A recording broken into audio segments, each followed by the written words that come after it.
Hey, what's up? It's Tom. What's up? How you doing? How are you? Good? Good. Bad? Tell me about it. I don't know. I'm just rambling. I don't know. I'm making stupid noises. Making dumb noises with my face. That should be the name of this show.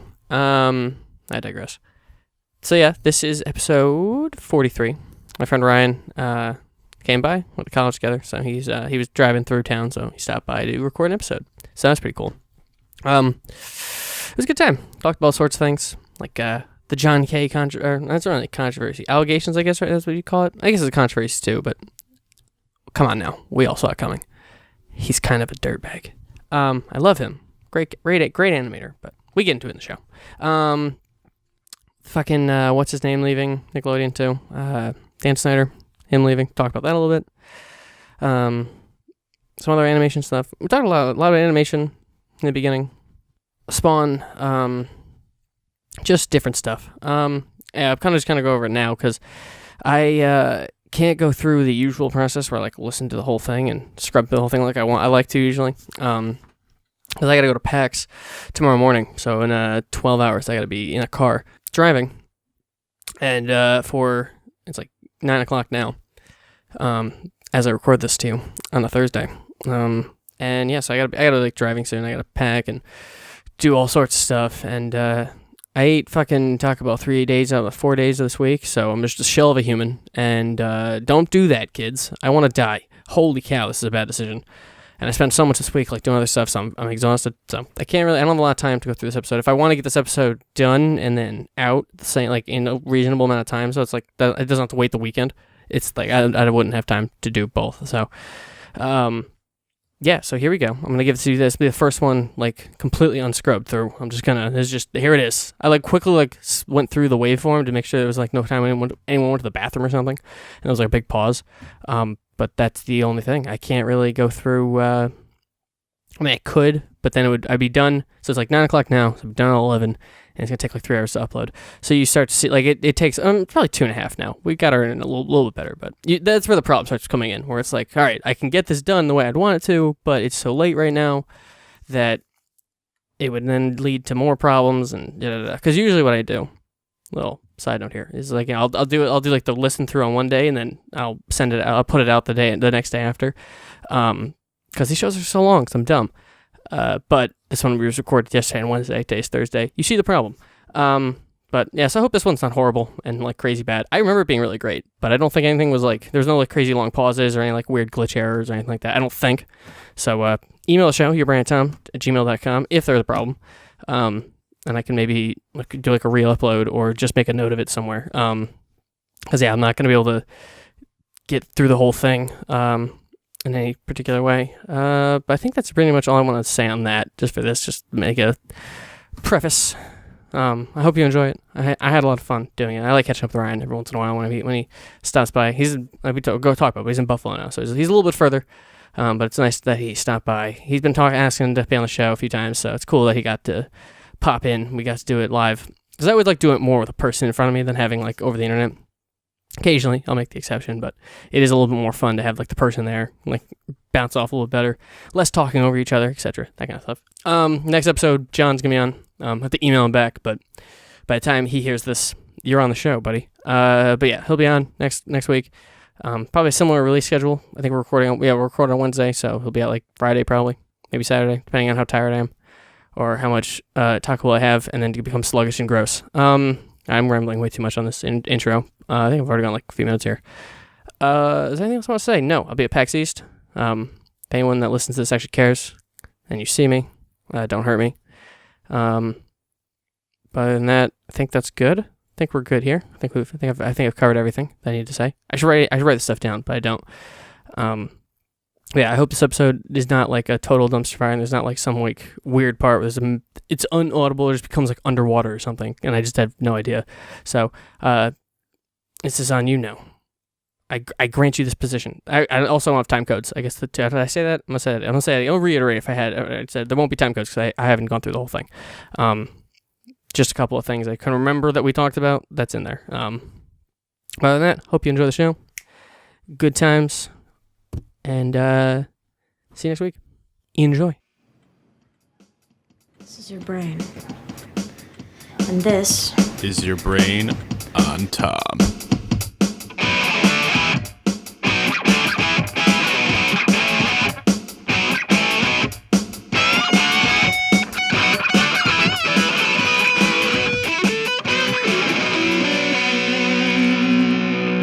All right, we're live. Episode 43. What's up, Ryan? How's you doing? Hey, how's it going? Pretty good. Pretty good. So you just came in from Buffalo. Yes. How are you? How was that? How was the drive? It's like, what, 5 hours from here? It's actually only like 3.5. Oh, is it really? It's not Okay. that bad. I didn't notice how like far away you were from Albany. Yeah, I'm still pretty far from. Actually, I guess that's a good point. I'm west of Albany, so it would be closer to you. Yeah. Because like I don't notice any difference between the neighboring towns. Yeah. It's like Tom lives in like Albany, and then I checked out my GPS. I'm like, oh, he's actually like an hour away from it. About a half hour. You're a half hour away Yeah, from it? half Really? hour from Albany. Yeah. Yeah, it's nice because I usually drive from Buffalo to like Long Island, so it's like 7 hours. So Oh. 3.5 is a little bit better. It's Right, a very yeah. boring drive though. Yeah, there's not much between here and Buffalo. The wind was like crazy though. Yeah, I noticed that today. I was like, is my car broken? I feel like I'm gonna die. I at work today because it's like that in Buffalo. Like we have to wear a cap for it. What are you doing right now? I'm working as a cook, Oh, right. Okay. and my cap blew off in the parking lot, and I'm there chasing it, and I just look up, and there's this like woman in her car just like laughing. I was just like, "Gee, thanks." That's awesome. Yeah. So, what are you doing in Long Island? I'm visiting my aunt there. Oh, dope. Yeah, because I grew up there. Right. Yeah. Yeah. Your aunt's pretty dope. Have you met her? I think I did when I stayed over for the animation festival. Oh yeah. She was there for like a second, Yeah. but yeah, that's pretty That cool. was really cool. That was an awesome time. That was probably my favorite moment in my life. Really? I loved it so much. It had like the best there too. Yeah, they had What was his name? The guy who did Billy and Mandy. they had and, Maxwell Adams yeah, and Courage the Cowardly and Dog guy. Dilworth. Dylan? John Dilworth. Yeah. I don't know why I can't remember his name right now. But yeah, that was so sick. Like, and to walk into it being like a metal bar, it was like, oh my god, my people. I love it so much. It was, I don't know if they've done it since. Because I found out about it because I listened to a podcast that's like animation focused, but they never mentioned it again. But they're also like not like the most like organized, so maybe it happened and just kind of fell through the wayside or something. But dude, I had so much fun. I was just like, I want people to make cartoons, and fucking there's metal shit everywhere. This is the best. I love everything about it. Did that one person make any more? Who made that like you know what I'm talking about? The really good one. It That was like kind of like 3D. You lost your mind when you saw it. yeah. Yeah, I actually have her DVD down there. She, no. The short answer is no, she did not. Okay. Is the long answer interesting? Yeah, sure is. So, I don't know if you remember this part, but when we walked in initially, they were doing a panel from the previous cartoon that we had missed. We had missed like I think it was a bunch of Newgrounds animators and like other like mildly notable online animators. She being one of them. I'm not gonna say her name to save her. So at the end of that panel, they did something that like led to, or basically ended up happening was someone goes, "How do you make like a straight line in Flash or something?" And their answer was like, "Why would you want to make a straight line in Flash?" And then then all the other animators were like, "Yeah, right." And then they started like chanting or something, like the people on the stage started chanting, and then she turned it into a USA chant, and everyone started doing it, and then she just started Trump, Trump, Trump, and the room got quiet. Oh no. And then she was like, "I'll get you later." Now, as a point of reference, this was a year before he was elected, and like he was still kind of a meme. It was still kind of like a joke thing. So I was like, "Oh, you're just being cute, whatever." Flash forward a little bit more at the end of the thing. I'm like, "Wow, you're really good, whatever. How can I keep up with what you're doing?" She goes, "Oh, well, you can add me on Facebook." And I was like, "All right, cool." So I did there. She turned out to be a super big Trump fan, and like what was the term?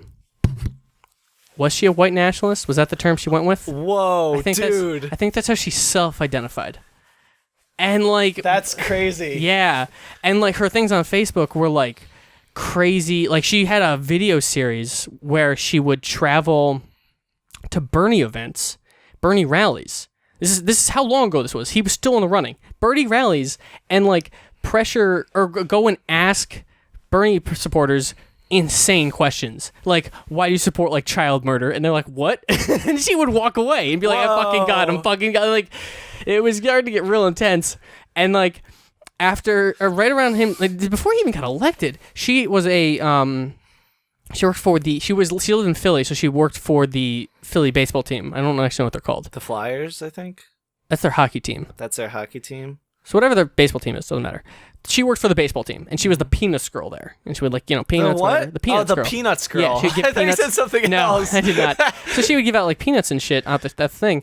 They ended up firing her because she was so, like, outspoken on social media about, like, Trump and, I guess, white nationalism. That's pretty bad, yeah. And, so she got fired from there, was interviewed by another group that I read the article with. And they're like, so she's like, yeah, it kind of sucks. I got fired for what I'm saying. I don't say it at work. I just say it online. But, I kind of understand whatever, and like our goal, like my goal with with the ideology I have, is like, we're just kind of concerned that maybe American culture will fade away because of immigrants coming in, whatever the rationalization was. That was something to that effect in the article, and then the article finished off that she was going to be hired by some alt-right website to do alt-right Oh dear. reporting, and I never heard from her again. That was the last time I ever saw something about her on Facebook, so I don't know if she just dropped off. Probably after this whole, like, what is this Facebook thing happened that recently. She's probably not even on there anymore, but yeah, I don't think she does much animating. Not with Big Daddy Trump and just so many libtards to make fun of. Wow. Like, Yeah. And she had a lot of talent too. She and sure goes did. on to She was that. pretty great, and Yeah. it was just.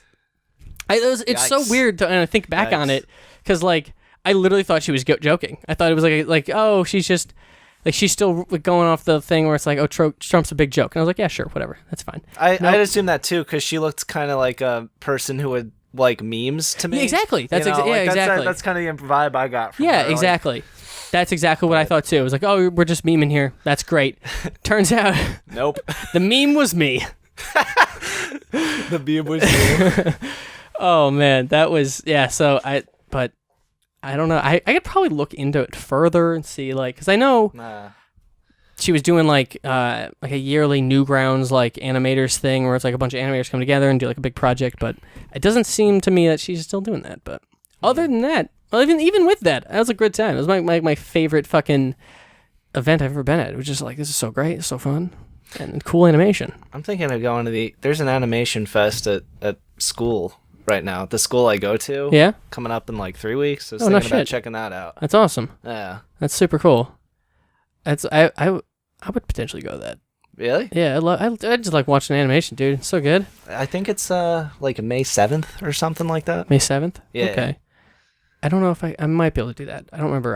I'm going to Jack White at some point. Ooh, lucky. Yeah, I don't remember. It's sometime in May. So it's either beginning of May or end of May. I don't remember. So I might be doing that during that point, but I don't remember. I think, like, actually something weird too with that. He is giving away the album with the ticket purchase. So I didn't know it was a thing, but I guess that makes sense.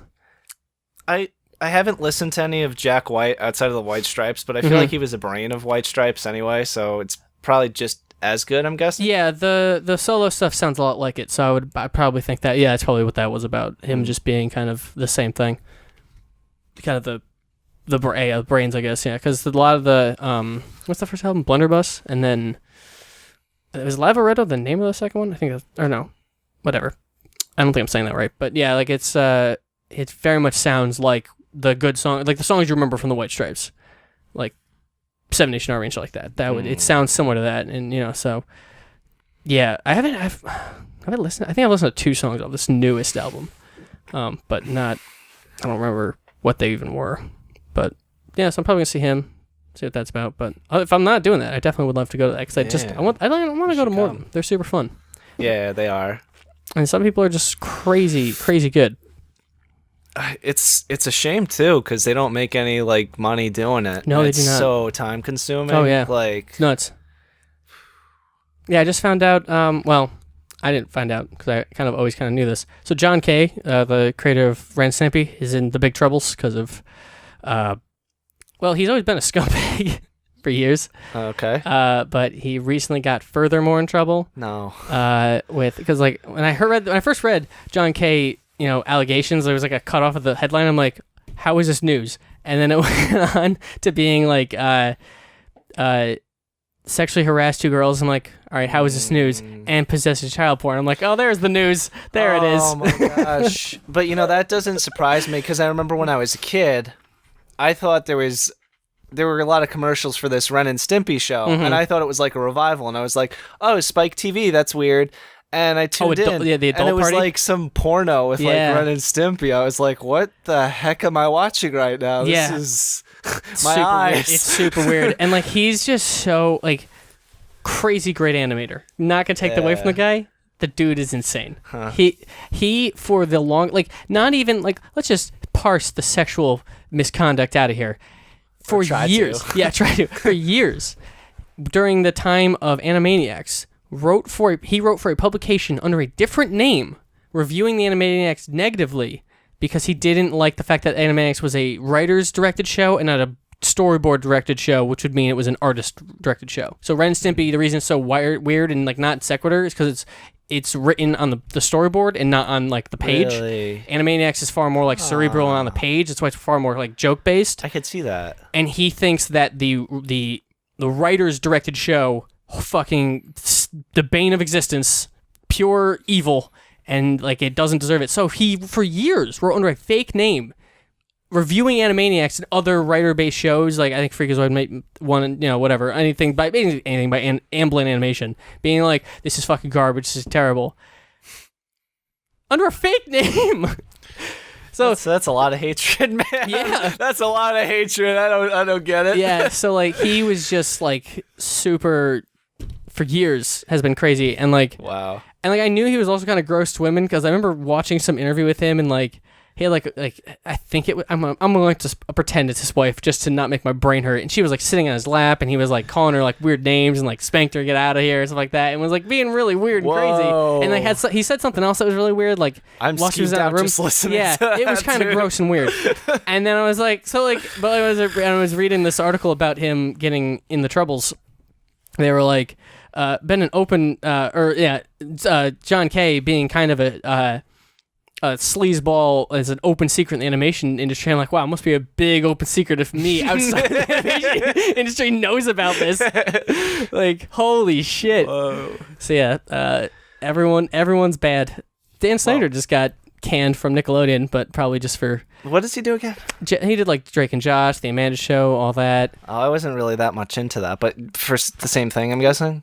No, well, so there's a lot of allegations of him being a pedo and like kind of a rager and stuff, and like there's the joke that he's super into feet.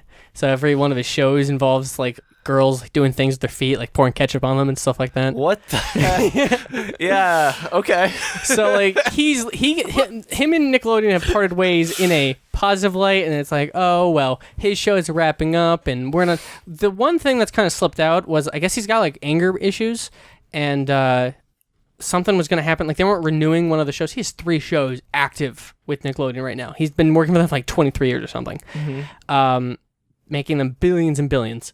And he came up, or he like they weren't going to renew one of the shows, so he got like crazy angry, and they're like, "Oh boy, cut our losses. This guy's crazy." And there's also allegations that they were hiring lawyers to silence any pedophilia claims, but that's all alleged. There's nothing official on any of that stuff, but that was like that's been like the joke on the internet that he's just like a pedo into feet, just for forever. So. I think that was the reason I wasn't really that much into those shows.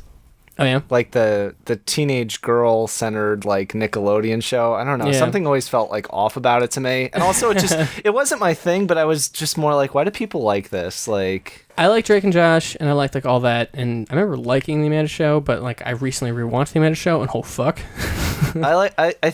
I think I'm thinking of like once it got into Zoe 101 because I like the Amanda Show a lot too. But once it was like Same. Victorious and Yeah. Zoe, I was like, what is this? I also backed out at Zoe 101. That was kind of like I watched it a little bit, but I wasn't like a huge fan. And then Victorious I put on for the plot.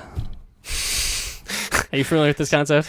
I am. Just for everyone who knows, Tom just put plot in air quotes. Yeah. So you can explain that. For the plot was a subreddit of basically just these shows of like these girls being lewd, and it was just like gifs of them being like kind of sexual, and it was like for a high school kid watching other high school girls be like That's the vibe I got watching those shows. Yeah. Like I felt like there's something kind of weird about this. Yeah, it was like super safe, but like as a high school kid, like just kind of blossoming into manhood, I was like, huh, yeah. I'm all about Victorious right now. It's kind of like bordering on the edge where it could still be considered like, oh, it's okay, but Right. like I don't know, there's like a yellow flag about it. Yeah, you like know? most of the time, I won't even think I would have like.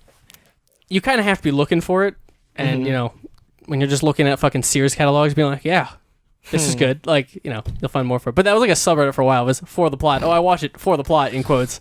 And it was just like all these like weird like stuff with them and whatever. But, I went to the fucking Victoria Justice concert, so for free. You did that as a joke, though, I right? did. Yeah, you got like free tickets. I got free tickets. I was like, fuck yeah, I'll go to see Big Time Rush and Victoria Justice. You went with Ben or something. Yeah. Right? That was hilarious. Yeah. Did I ever tell you the whole story?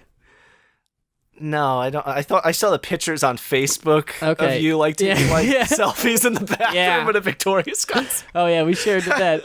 So what ended up happening was I worked for a local furniture company, and they had like they're like the kind of local company that has all sorts of events with other local businesses. So they have some stupid thing going on for and then they had like this thing basically. So this place sucks, and they just sell broken furniture, and so they sell when they want to sell the really broken stuff. They have what they call the garage sale, and they just have people come in and buy stuff at a discounted price, like 10%. Like you could buy a table that was like missing a leg for $20, go upstairs and buy a brand new one out of the box for $30. Like it was that kind of bullshit. Okay. So I was on my way out, kind of already making it clear I didn't want to be there, and like I was in talks of leaving or whatever. Mm-hmm. So they made me work the garage sale. So I'm sitting outside, just kind of like watching a bunch of broken shit, and they're having like this event outside with this like radio company, and like because of the garage sale, I got this like food truck there. They got this radio company there doing contests or whatever, and then I'm sitting there watching furniture. And as I'm sitting there, just like watching the event go on, and kids are answering questions for the radio station, but I can't hear what they're saying, and all of a sudden this van pulls up, like a minivan. And before the car even stops, this woman is hips out of the car window, just screaming, "Whoa!" Whatever the radio station was, like WHT, or "I fucking love you guys! Oh my god!" I was like, "Whoa, that woman's crazy!" Whoa. Then the car ends up parking, and she sprints over to the radio station and just starts losing her mind. And there's like, when I'm saying kids, it's like 4 and 6-year-old kids just sitting there like answering questions or playing some bullshit game. And then she goes up like she's a kid, answering these questions, getting all jazzed, and like she's like a 60-year-old woman, like super fucking jazzed. And like all of a sudden she's like doing something, she cheers, and they start taking a picture. I stop paying attention. I get like let to go to lunch. I'm like, oh, I guess I'll use the food truck. I get it for free or half off or something like that. I was like, yeah, might as well. So I go to the truck, and as I'm walking towards the truck, I hear this woman go, "Hey, you, what are you doing tonight?" I'm like, oh, Jesus, it's that woman. And she's like, they're leaving. And I was like, I really hope she's not asking me to hang out right now, because I don't want to do that, like, at all. And I was like, nothing. She goes, oh, well, we got tickets for this thing, but we can't go. Do you want them? And I was like, all right, sure. I can just throw them out if I don't want them. And I get there, I open it, it's Victoria's Justice and Big Time Rush. I'm like, fuck. All right, cool. And like Ben and I constantly joke about going to these like teeny bopper concerts all the time. Like Bridget Mendler was going to be in town like that summer, and I was like, yeah, we gotta go. That is. She was on Good Luck Charlie from Disney Channel. I think that was a little past my time. She's in the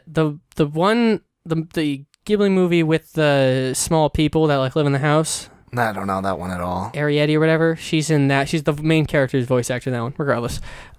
We always like joking about going to these stupid shows, and like, fuck, we can go. So I get home and I go, Ben, I got tickets for Big Time Rush and Victoria Justice. Do you want to go? And by the time I finish that sentence, he's got his coat and he's walking to the car. Like he's like, yeah, we're going. Fuck yeah, we're going. So I'm like, all right. So I go upstairs, grab a couple of things, and we leave. And then so we get to the show, and it is just a sea of toddlers, just small children everywhere. Guys. Just us. Just everywhere. Children as far as like, I was like, wow, this feels really weird. And like parents are looking at us like, what the fuck? I'm like, all right, that's fair. This is a fair reaction for you guys. It's ridiculous. And then so we get there, I'm like, all right, Ben, we got to buy shirts of this. We got to get shirts. And like we'll just wear them. And I was like, all right, we're just gonna get like, and they only sell girl sizes because I mean, obviously.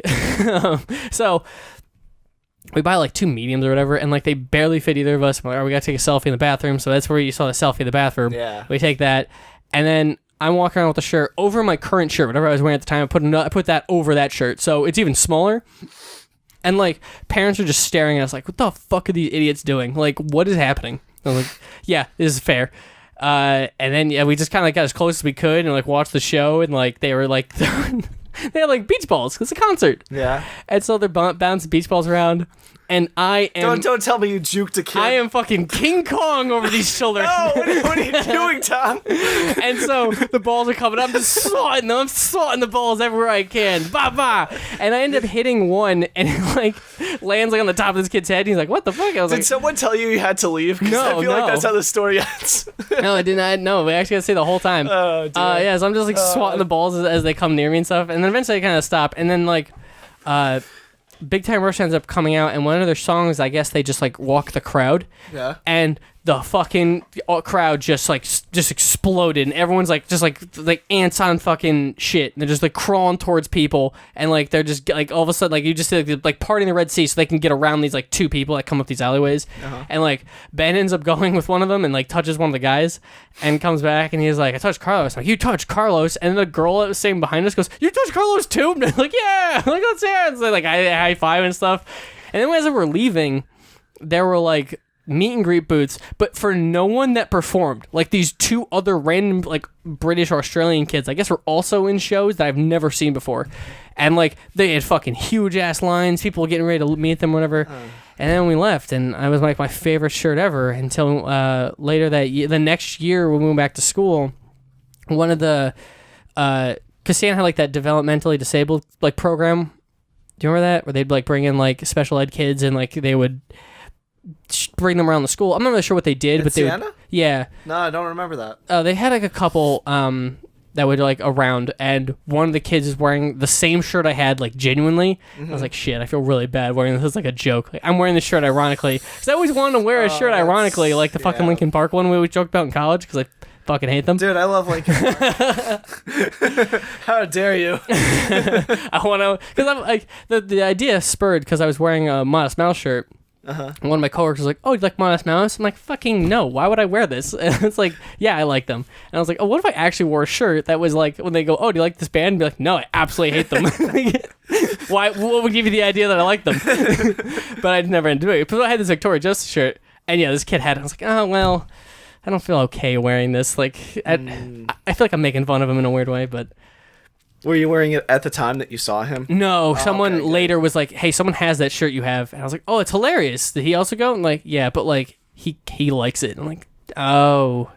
Oh, shit. really? That's, Yeah. It was like, that's uncomfortable. yeah, I was like, oh, I feel like a dick if I wore it ever again. Because I was like, oh, at least it's Sienna. I think I still have it somewhere in the bottom of a drawer somewhere, but because I'm never going to get rid of that. Because I was just, it's such a great little marker for that in the whole event. I had so much fun. But, I haven't been to a concert since... I think the last I saw was Blink 182 and A Day to Remember like a year ago. oh, really? Yeah. I've never seen either of them. They used to come around like right around the beginning of school, like Blink-182. But I never actually went. Not a huge fan, but I feel like that'd be a fun time to go. Apparently they put like trampolines on the stage and stuff. They didn't do anything like that. I think it was a little better when they had Tom DeLonge, but towards the end, he was just going to shows getting like really drunk, and it was fun for like no one. It was bad. That is rough. I've never loved them. I've always tried. I've given them like several like times where I'm like, all right, I'm gonna sit down and listen to like a fuckload of Blink-182. I'm gonna like this band. Never happened. I think for me it was kind of more of like a phase. I Okay. went through in high school.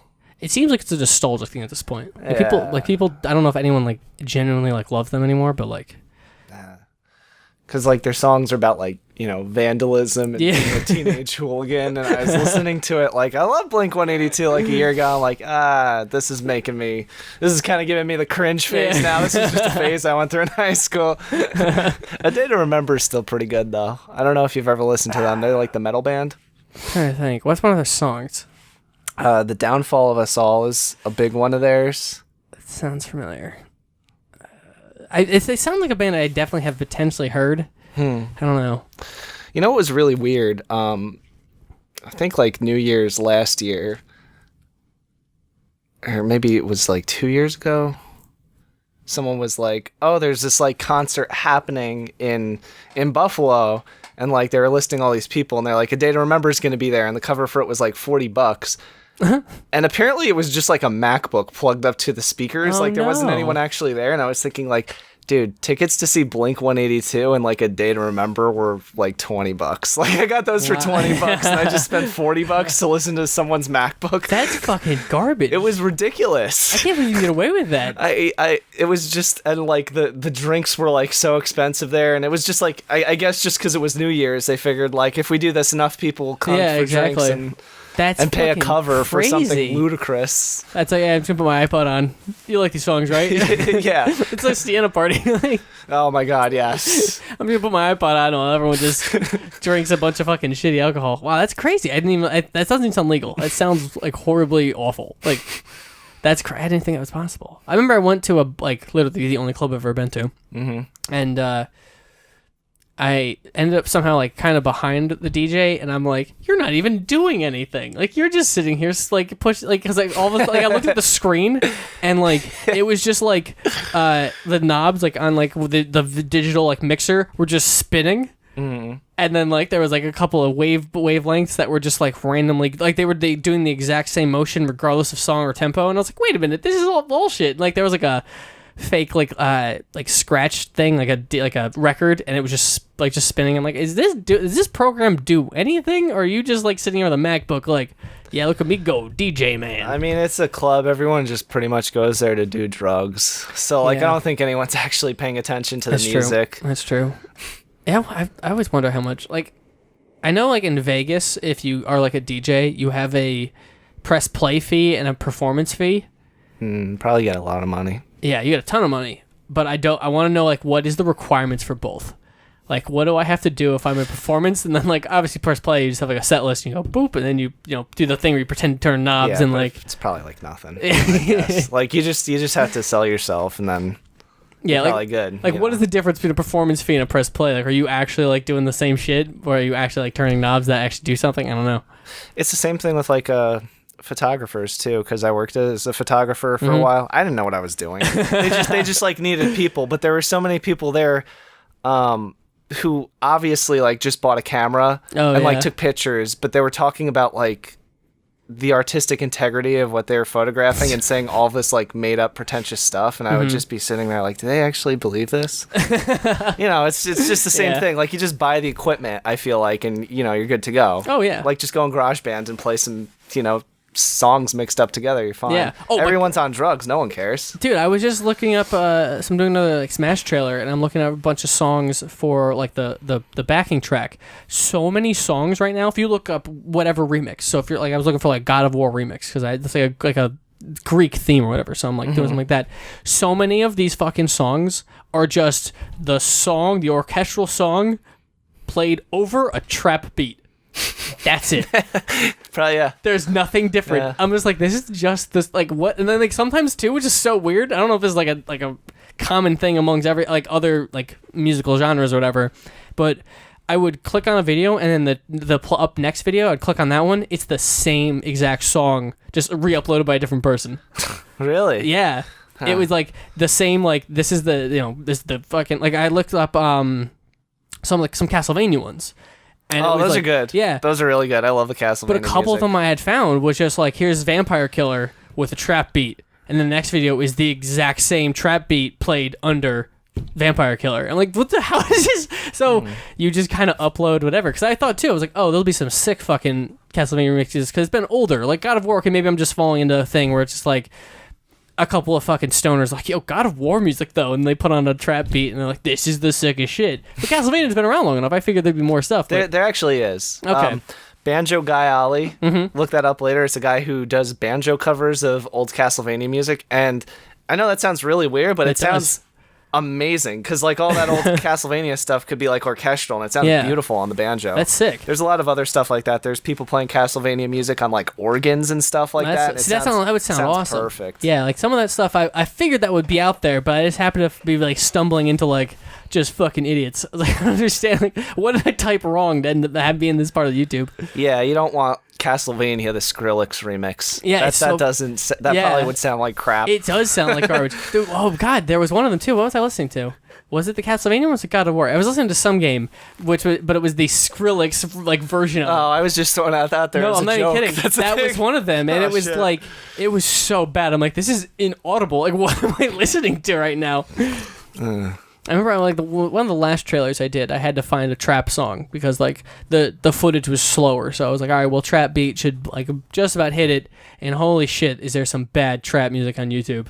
You're just like slogging through garbage. Like, what am I listening to? This is all horrible. I think it's like, I don't know. For some, I think it has a lot to do with drugs. Mm-hmm. Maybe it sounds like good, that kind of like beat to people who are on drugs. Because the only person I know who liked dubstep was one of my roommates. I won't say his name, but like he'd just get really high and be like nodding off listening to like dubstep, and I'd be sitting there like studying like, this sounds awful, dude. Like how can you go to sleep to this? Like it's horrible, but I don't know. And that's been my experience with people who like dubstep. They're usually like into that sort of thing too. Interesting, because I like EDM, like higher, faster stuff. I don't mind, but like dubstep sounds so weird.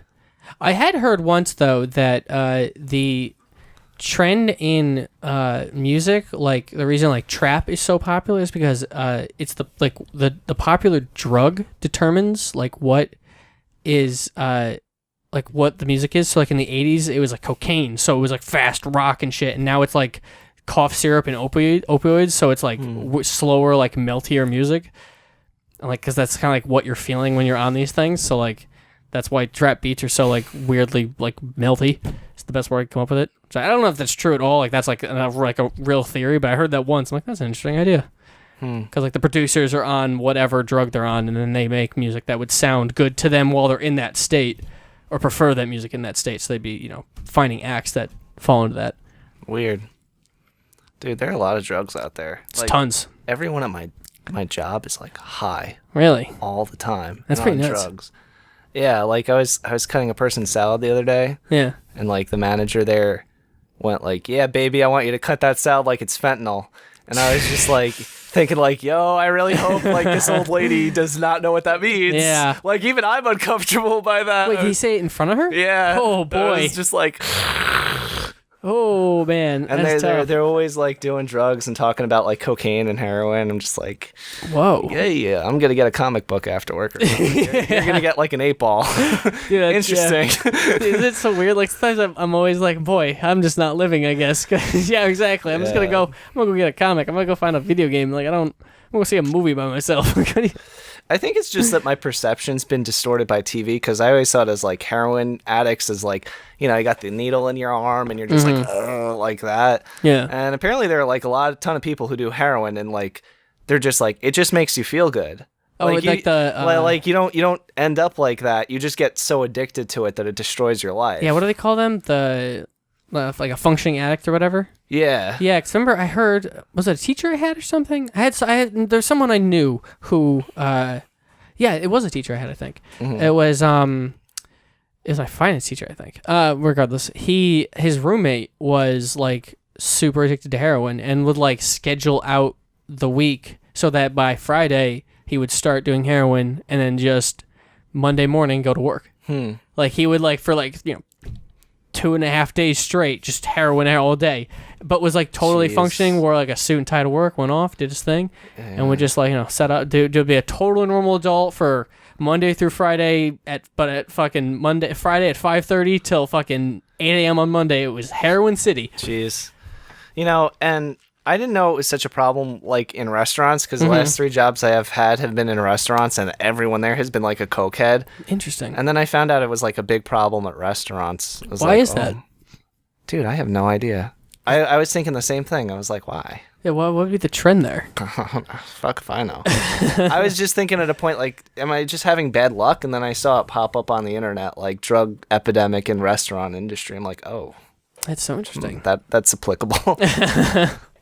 I wonder why. Is it just because like the work is so mundane? You just need to get like is it always like cocaine, or is it a mixture of things? Usually, I mean, weed, I don't really consider that like a heavy narcotic though. Yeah, I wouldn't either. but like cocaine, yeah. That's at the point where like someone says like I do that, I'm kind of like, oh, like just like a flag goes up in my head, like, I wonder why it is. It must be. Might just because of, like the mundanity of it. They just want the extra. Maybe, yeah. They just do it while they're on the jobs too. Yeah. Interesting.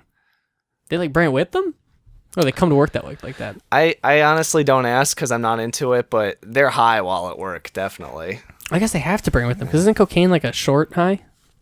I have no idea. I've never done cocaine. I feel like it's only like a little bit, and then you have to like re-up, but I'm not entirely sure. I've been around it, but I don't feel like I'd be comfortable doing anything you'd snort. Yeah. I don't know. Just that gives me anxiety for some reason. Mm-hmm. I mean, it's a nothing supposed. Your nose is supposed to work that way, Like your nose just does not work that way. Yeah. Because like it's fucking like when I hear kids do like butt chugging, I'm like never, not even once. Do I want to ask what? You don't know that? You never heard that? No, I never heard of butt chugging. Yeah, you like fucking do a handstand. And they put a fucking funnel in your butt. And they put alcohol in there, or you can do like a tampon or something. Yeah. What? Yeah. Why? Gets alcohol in your bloodstream faster, I guess. What's wrong with just getting drunk? I don't know. I'm not the person you should be asking this. Yeah, Jesus. Like, I remember hearing about kids would put like vodka-covered tampons in their butt, and it would just disperse over the day. Then they'd get drunk that way. I remember the big thing that I heard about in high school was kids dying because they were jacking off while strangling themselves. Oh yeah, they make fun of that at South Park. They did. Yeah. I don't get it. I've never even thought of doing that. Yeah, I don't know. Because I've been like choked out before, like doing BJJ. Mm-hmm. And it's not a great feeling. I mean, it's not a bad feeling, but it's not a great feeling. It's kind of scary. So I don't know. I wonder if that's part of it, just like that fear. Yeah, that you might die. Yeah, I don't know. I don't know. I guess some people need a little extra. For me, yeah, I'm not about the almost dying thing. I don't know. I'm okay. I don't need that extra fucking almost. Yeah, I would never want to almost die. No, it's It's like a lot. That's so interesting. I remember that being a problem though. I remember that, and then kids trying to drink hand sanitizer was a big one. Trying to drink it? Yeah, because it has alcohol in it. That's not the kind of alcohol that gets drunk though. Yeah, you're right. You were correct. No, man, come on. They had to remove hand sanitizer from my school. Well, now the big thing is whippets, and that's giving people like severe brain damage. Oh yeah, that's fucked up. Steve-O, he used to do whippets all the time, like tons of them. Does no one tell them that like that causes brain damage? Like that's what you're doing when you do that? I don't know. Yeah, because it's just like it actually like cuts off like oxygen to your brain, shit, right? That's how that works. Yeah, I have no idea. Because it's super easy to get, right? Because it's just like in the fucking you just buy it at CVS. Yeah. What is it supposed to be used for? Like cleaning out a keyboard, like how there's dust in the keyboard. Oh yeah. Right in between, but then people started putting it in their nose to get high, and really what they're doing is giving themselves brain damage. That's crazy. Yeah. I remember hearing a story about that like years ago on like one of those like news reports that were like supposed to like scare kids and parents into like avoiding everything, and it was some kid who had like his own computer, and he was buying that shit to like clean his computer, and then started buying them just to get high, and then he like drowned in their pool, and they were like but it was super dramatized where it's like got like everything's in like shadows except for like a couple of key items, and it's like all out of focus, and like then people in the shadows talking and stuff like that. But it was one of those like weird like your fucking kids are gonna die if you don't fucking watch them every second. Yeah, one of those panic. Yeah, exactly. CNN things like this is plaguing the country. Yeah, exactly. That was the only time I've ever heard of that. But I would imagine it's fucking still going. I know like Whip It, the brand too. That's like what, like whipped cream shit. The shit that goes in the bottom of a whipped cream can or something. Oh, is that where the name comes from? Yeah. Oh, okay. There's a brand Whip It that like you can do. Huh. And they're like little like capsules or whatever. That look. At least that was the picture I saw of Steve-O. He posted a picture of like how many years sober he's been or whatever, and it was a picture of him like at his worst. It was him like on the floor, just thousands of these fucking canisters. I'm surprised that guy's still alive. Same. Just because of all the times he's been hit in the head and all the crazy stuff he's done. And did you listen to the Rogan podcast with him? I listened to one of them. I think he did the first one he was on. Was it Rogan? Maybe it was Mark Maron. One of the podcasts he did. He was talking about like his drug history, and it's amazing this guy's alive. Just like ketamine and whippets, like for fucking like days straight, like just crazy coke benders with other crazy drugs, and like I know, especially with exactly with all the times he gets hit in the head and stuff. Like, I remember him telling one of the stories of, like, how he kind of got started. It was like he got, like, super drunk at a party when he was, like, 16, fell off a balcony and broke his teeth and, like, blood everywhere. And he's like, I did it. I'm all right. And, like, yeah, that dude's crazy. I love him, though. I don't know if, like, some people could do that because, like, even getting hit in the head to a minor degree can be scary. Yeah, it can really fuck you up. Because, I was once sparring in boxing, and I got my bell rung by someone who was, like, a lot better than I was. And someone was talking to me after, and I couldn't remember his name, even though I knew it for 6 months. And I knew it wasn't because, like, my attention just wasn't there. It was just, like, in that moment, like, I just lost that piece of information. Oh, weird. And that was like an isolate, like maybe I've sparred like a couple times, but I was just like, how do people like maintain this for like a lifetime? Like, did it come back to you, or did you have to like ask him? It came back to me eventually, but like just short term after being like hit really hard, I was like, I don't know this guy's name. That's like crazy. I know this guy's name, but I cannot remember this guy's name. And like that guy right probably now. didn't hit you like, you know, as hard as he could. He wasn't trying to hurt you. No. Oh, was it? Yeah. Okay. There was blood all over my face. Oh, wow, and stuff. really? Yeah, okay. It's hard. So he was going for like a knockout then. It wasn't like a. Yeah. Wow, that's nuts. But like you're right, people do that regularly. Right, there's people. know? That's their job, getting fucking hit in the head. Yeah, like Steve-O, that's all he does. He does it to like make people laugh, and I'm surprised he's like, what is he, like 45 and still talking? Yeah, dude, his voice is shot from like doing tons of whippets and ketamine. Like it just ruined his voice, his vocal cords. I noticed that when I was listening to the podcast, it was very scratchy, his voice. Like it's nuts. Like, did you ever see the movie Southpaw? I hated that movie. It was bad. It was really... Okay, you want to know what the most hilarious thing about Southpaw is? What? Because I like boxing. Southpaw is a stance in boxing that I do because I'm a lefty. Right. It's basically you stand the opposite of an orthodox way. No one in that movie fights Southpaw. No. No one fights Southpaw. Yeah. It's just named Southpaw. No one fights Southpaw. I noticed it like the first 10 minutes. I'm like, he's standing in the orthodox stance, so why is it named South?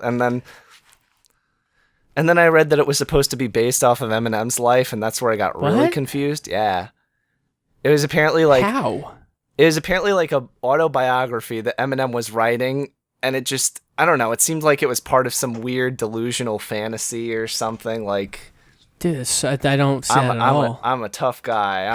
I'm in a world of gangsters. That's sort of what it seemed like. I was like, this is ridiculous. I think he was listening to Eminem in the beginning. He had like his headphones on and like the music like came. Like, yeah, but like the inspiration for the story was I did not know Eminem. that. And 50 Cent, because he was in that movie, thinks he knows everything about boxing. Oh, that's right. He was in that movie. He's in that movie, and he talks about boxing. I remember him talking about like Conor McGregor when Conor McGregor fought Floyd Mayweather, and he's like, Conor McGregor can fight me. Conor McGregor's a bitch. I'm just like, dude, Conor McGregor would murder you. That drives me crazy. I hate that so much. Like, he'd murder anyone. Like, what are you talking about? I went to a party during that fight, like when that fight was about to happen, and it was just a bunch of fat dudes being like, yeah, Conor can't win this fight. He's going to lose. He's going to get fucking totally destroyed. Like, he doesn't know that. They're like, you don't know anything. He could show up here and kill all of us and leave, and no one be able to do anything. Well, I mean, I think there's some truth to that in boxing, that was just like a money fight, and he totally didn't have any chance against Floyd Mayweather, but against an average guy, like, are you kidding? Oh no, me? they were talking so much shit. They're like they could kick Conor McGregor's ass. Like he was like, he doesn't know anything about boxing. I could take him. It's like, what are you talking about? You're like 300 pounds of fat. Shut up. Yeah, and they also don't know that he started in amateur boxing. Right. That's how he started. I mean, the whole conversation was, is he at Floyd Mayweather's level? And it's like, obviously not. Like, he's just done MMA and some amateur boxing. Like, of course he's going to get destroyed. But yeah, that was fucking... Ugh. People get like that all the time, though. That with like... Yeah. I guess all athletes. Because you see a lot in like, just like other, like even just like basketball, they're like, fucking, this guy's a chump. I kind of LeBron, I guess. Yeah, this guy's a bum. And it's like, what are you talking about? He's like a world-class athlete. This is a really hard position to get. Yeah. It's weird. It's like, and I've heard people like argue like, you know, oh, you have the spotlight, so you're, you know, this is part of the job. You got to get criticized by some loser, and you know. I think it's just filling some void for people. Like, it makes them feel better about themselves or something.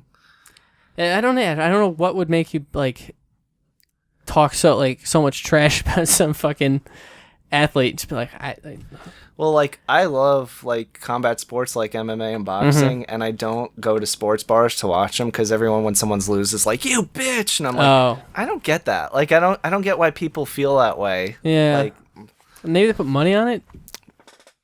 that's true. There is a lot of gambling there. That'd be the only thing I could imagine that would create some kind of sense of, Animosity towards someone. because that's so. Otherwise, like, I have no idea. I would like to watch more MMA. It seems interesting. There's a really interesting fight happening on Saturday where it was supposed to be the championship for the featherweights, and one of the guys tore his ligaments, Jesus. and some other guy in a different weight division is filling in for him. Oh, interesting. That seems weird. I Is he don't- going up or down? He's going up, but Okay. I'm not really sure how MMA works. I know in boxing, it could go either way. Like if you're smaller than an opponent, that could either be an advantage or disadvantage. Mm-hmm. I don't know how it works in MMA though. I'd imagine not great because you can't really throw like your weight around and shit. I think so too. I don't know anything about like wrestling. I don't really know jiu-jitsu that well, but I Doesn't, feel like a lot of weight would help you in that. Doesn't MMA have like a ton of weight classes too? Boxing has more. Oh, it does? Okay. Yeah. I knew there was one that had like a ton where it was like, oh wow, like this is like for almost every pound Yeah. that's like covered. Boxing has like every 10 pounds, and MMA does to some extent too. I think they have more weight divisions for the women's, like they go into feather and straw weight there, but I don't think they have that for the men, if I'm correct. I do remember it being different. I don't remember how, but I remember looking it up and like, oh, that's weird. And, like Yeah. you think it would have to be like almost neutral, but I think it happened because for a while they were like, we don't want women in MMA, and then they realized they could sell it. And I think it's just because women fight at a lower weight class usually, so they had to put in like straw weight or I forget what the other one is. I mean, I guess it makes sense. Yeah. But yeah, it's weird. Yeah. It seems really cool though. It seems like a cool thing to get into. Yeah, it's a lot of fun to watch, but it has the most garbage fan base, and I'm not kidding. I go on those boards and there are tons of those guys who's like, I could kick so and so's ass, and I'm just like, and they just like obviously have no idea what they're talking about. I'm just like, I don't want to be associated with this because of the fans. That's always the worst. Like just like being like, no, I'm not gonna get into this because this fan base is just too much. Yeah, like Harry Potter. Is it like that? I'm so disconnected from Harry Potter. It's such a weird thing. I can't even like. I think I'm getting it confused with Doctor Who. Whatever the one is that people dress up as it all the time, and Probably Doctor Who. Yeah, I see that more than Harry Potter. yeah. But I am I know it's disconnected one of those. from Harry Potter so much I wouldn't recognize if someone was dressing up as it. But yeah, there's a lot of Doctor Who fans. At least there were. I don't know if it's still a thing. I'm not sure if what's that show with the two dudes? What's it called? The one that's gonna do the Scooby Doo parody or crossover? Oh, Supernatural. Supernatural. I kept trying to say, I want to say Stranger Things. I'm like, that is wrong. That would be awesome, man. That would be amazing. I would love that. I knew it had an S. Yeah, Supernatural. Like that show got super popular. I don't know if that is like replaced because I don't see as much Doctor Who shit as I see Supernatural stuff. Really? Yeah. I didn't know it was that popular.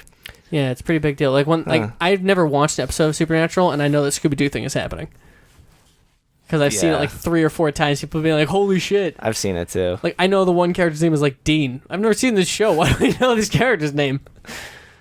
Scooby-Doo had a lot of influence on me. Like I think that's what got me interested in horror so much. Oh, really? Yeah. That's interesting. Because I was thinking, like, I love the horror genre. I love reading horror books. I love reading horror movies. It's like, where did this start? Because, like, when I was a kid, I hated horror because I was shown The Exorcist and The Shining at an age that was too young, which was, like, Oh, boy. super traumatizing. Like, I still hate The Exorcist to this day. It just makes me I uncomfortable. don't think I've ever that. seen it. It's okay. It's wicked old. I mean, it's like one of the first big horror movies, right? Of like that type of horror movie where it's, I don't know what to call it, grotesque. Yeah, I think it's from the 70s. I think what grosses me out so much about it is like there's a lot of sexual undertones to it. Well, your mother sucks cocks in hell, so that's just a fact. Yeah, and like lick my pussy and stuff like that, and everything's about vagina for some reason. I don't know. The whole thing just makes me uncomfortable. Isn't that it's based on a book, right? Yeah. Yeah, okay. I read a pretty interesting interpretation too that the whole demonic possession is like an allegory for like the effects of sexual abuse, and there's like some hints that one of the characters who dies at the beginning is like sexually abusing the girl in it, and I was like, that's kind of like the vibes I got from it too. I think that's part of the reason it makes me uncomfortable. Because I could watch The Exorcist 3 all day, and I'm like, that's a great movie. I love it. I watched the first one. I did not know there was a third one. The Exorcist 3 is actually really... 2 is awful. I remember 2 is like a direct sequel, right? Same girls in it? Or is that 3? I think 2 is the direct sequel. And... 2 is a direct sequel, and it's not based on the sequel to the book, or not based on... the follow-up to the book. I guess it's not technically a sequel. Okay. But it was just like weird. It was like an art film sort of thing, and I don't think it resonated with a lot of people. Okay. And then 3 was based on the follow-up to the book. Okay. And it was like really good. It's a really good movie, actually. It's like criminally underrated. It's awesome though, and it has a completely different plot. Oh, interesting. I did not even know there's a third one. Yeah. That's pretty cool. I should just watch those.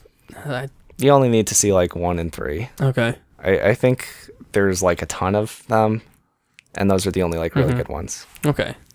What were we talking about? Oh, Scooby-Doo. Oh, yeah. So I was saying, like, I didn't like horror when I was a kid, but then I started watching Scooby-Doo when I was like 7 or 8, and I watched Scooby-Doo Escape from Zombie Island. Dude, the movie's crazy intense. I thought that was awesome. The movie's super spooky. It's still like a good movie today. Yeah. That movie's real scary. Yes. Yeah, that movie freaked me the fuck out. And it's It's a really scary movie for a cartoon. Yeah, it's pretty intense. I should watch that again. I haven't thought of that movie in so long. That's awesome. Yeah. I remember liking a lot of Scooby-Doo as a kid too. I remember really liking what was the one where they were all kids? Do you remember that version? Oh, A Pup Named Scooby-Doo. Yeah, I thought that show was pretty good too. I had a good time with that one. I liked how there was Red Herring. Yes, all Red the Herring, time. yes. And it was just because Fred hated him. Totally did not understand that reference as a child. Totally missed me. You know, I remember in 8th grade, we were reading Sherlock Holmes. And the concept of a red herring was described to me. You know what the concept is? It's like a suspect in a crime, but it's like a diversion. Yeah, it's and I was like, oh, A Pup Named Scooby-Doo. That was like the first thing I thought of when I heard it. Yeah, I used to just think his name was Red Herring. And like that was just the kid's name. And Fred was the dick. I don't know. And I thought his name was Red Herring because he had red hair. Yeah, exactly. Yeah. That's so funny. I love that show. And then there was the one between... that it was like right not Scooby-Doo, it was where it was just him and Shaggy and Scraggy or Scrappy. Yeah. And they had a ton of cameos where it was like them meeting like the 60s Batman and like other shit like that. And I just think that show was sick. Yeah, they met the Addams family too. Yes. The Addams family I liked a lot as a kid. I liked that a lot as a kid too. Yeah, I don't even know why. They're making a claymation Addams Family movie. Yeah, that sounds sick. I am so excited. You have no amazing. idea. Who's behind it? Oh, geez. I want to say it's someone famous. I don't want to say Guillermo del Toro because I feel like that's wrong. Mm-hmm. But I remember seeing the name and being like, I'm very excited. Yeah, I feel like that has to at this day and age, if you want to do any kind of weird animation thing, you have to have a name behind it. Yeah. Because they will not give that money out to anyone.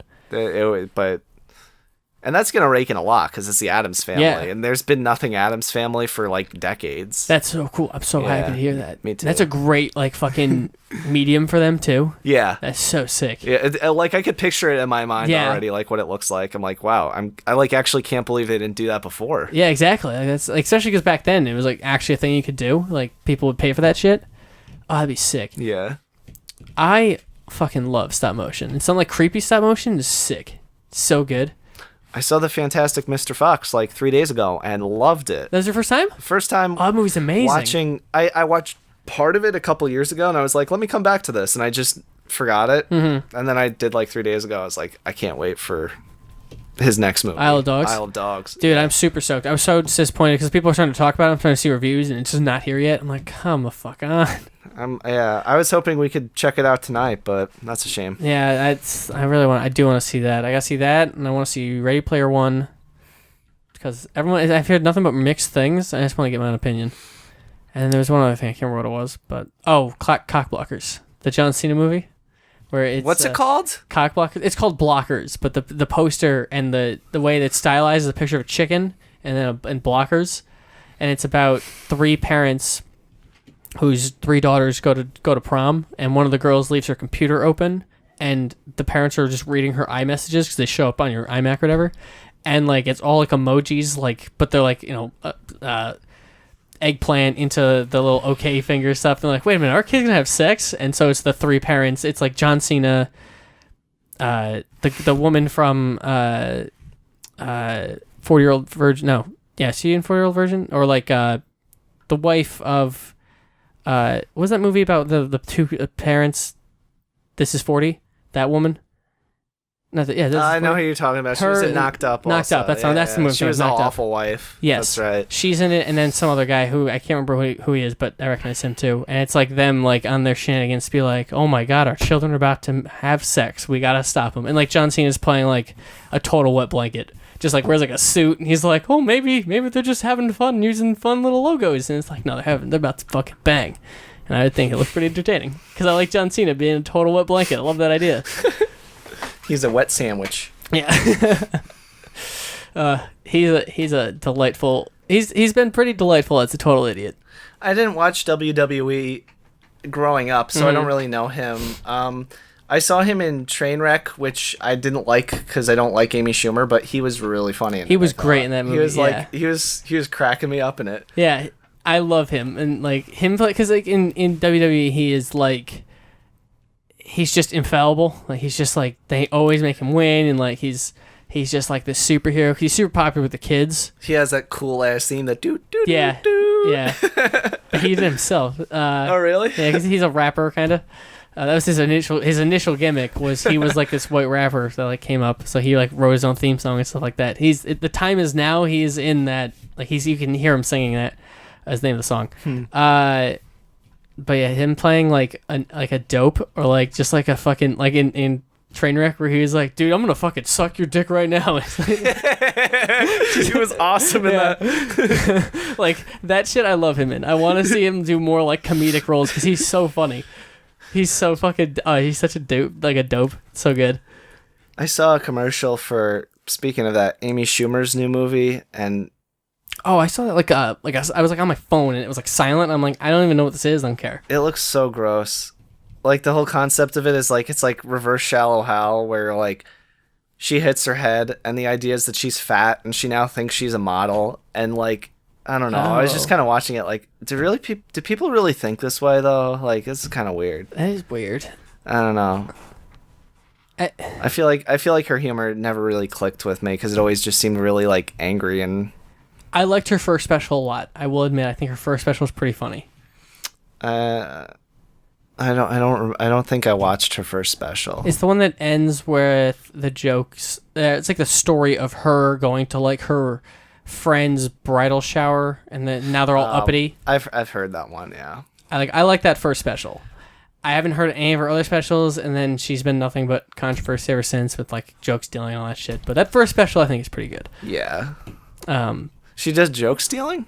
Apparently with her show, there was a lot of that where it's like, oh, this is a bit from Mad TV, or this is this, and da-da-da. And it's like, it's so hard to tell with a show, because it's like, there's a bunch of writers that work for you, and like, who's to say, like, a couple people didn't come up with the idea together that maybe one person came up with on another show. I don't know.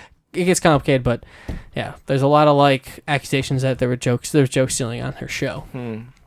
But I barely watched her show, and I barely watched any of the things that they claimed that they were stealing from. So I don't know. But you can go on like YouTube and see like parallels, like 2 screens side by side of her telling a stand-up joke, and it's like Patrice O'Neal telling a joke, and like they're identical, and you're like, oh boy.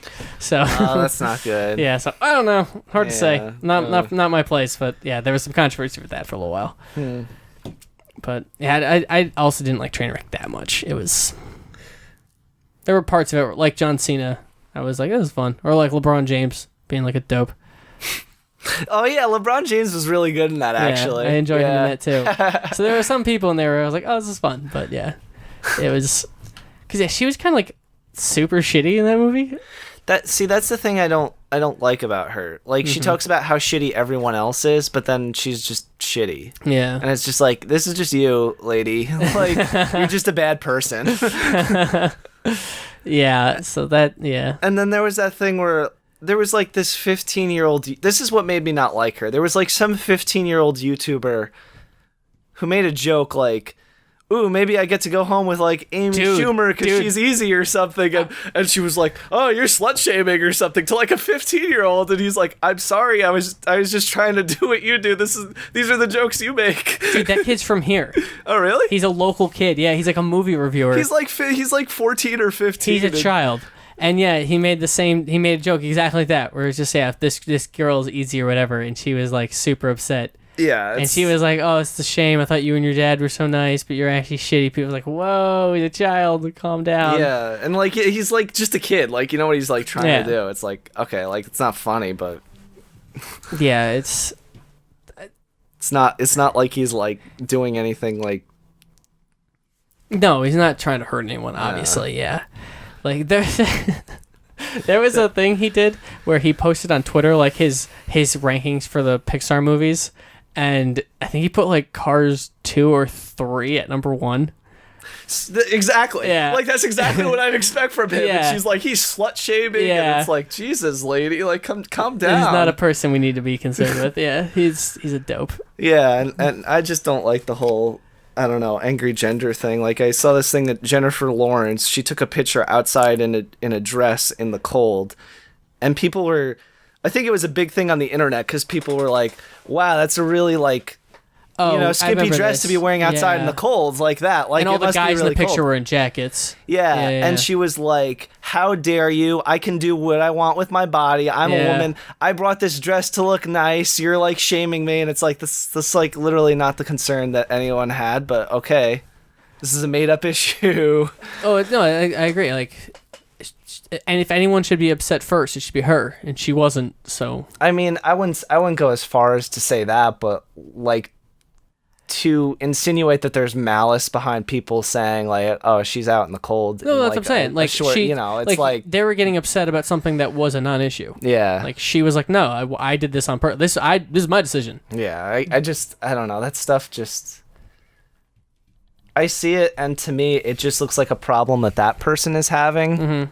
but they're making it everyone else's problem. I don't know. I need to disengage from that because it's really annoying to see that. There's a lot of it. There's a lot of fighting. Yeah.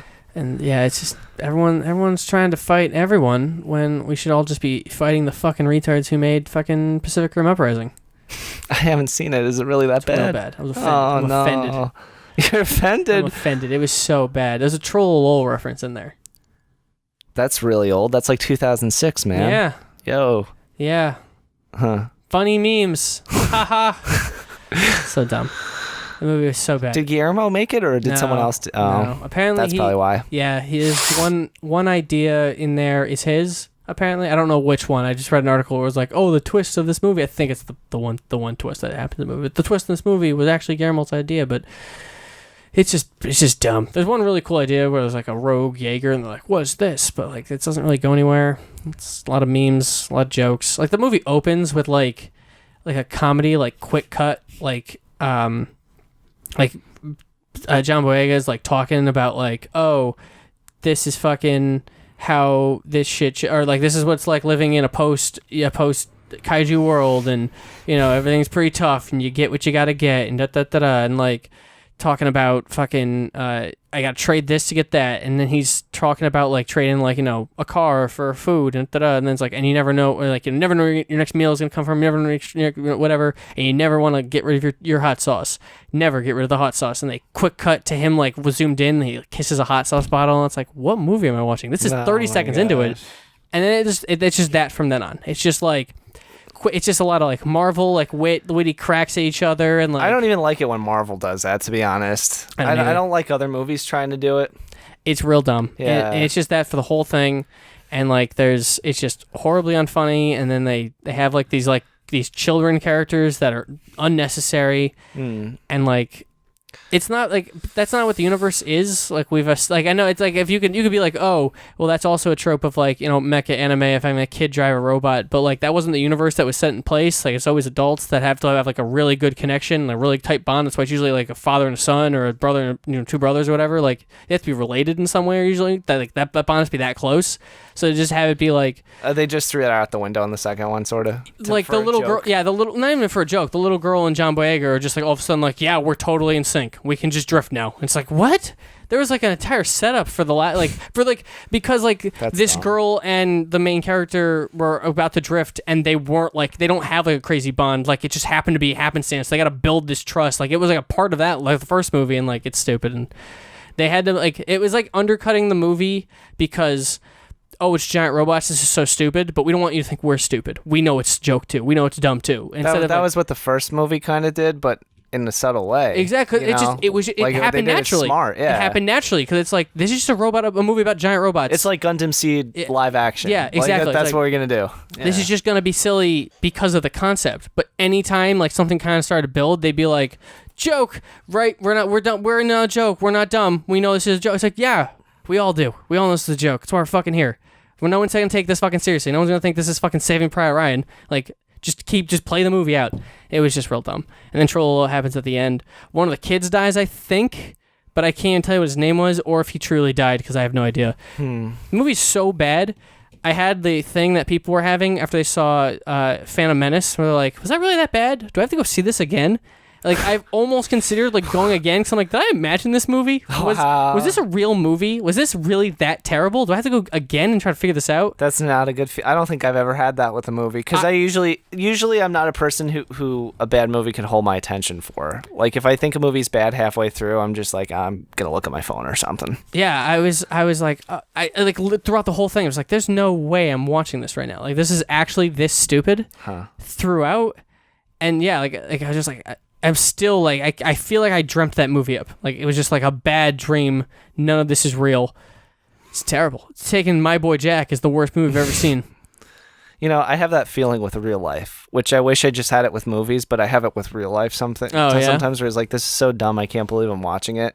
For instance, there's a vegan pride parade happening in Buffalo, protesting for animal rights. Wow. Stop taking away animal rights and eating them as if they don't have a voice of their own. That's like literally a thing that I saw a poster for. A voice of their own. Yeah, for like animal rights. It's a bunch of vegans marching and saying like, stop infringing on animal rights. And I was just like looking at the poster like, is this a real thing? Is this a joke? Wow. It's kind of the same feeling I had when you saw Pacific Rim Uprising. Yeah, good thing mine is just a fucking movie. Wow. Yeah. I mean, what is an animal's deserve right, I guess. I saw it posted in a very liberal cafe that I go to in the morning. Oh, okay. With like all that stuff, but that one stuck out with me where I was just like, whoa. Like that's a stretch, man. Yeah. The voice animal, huh.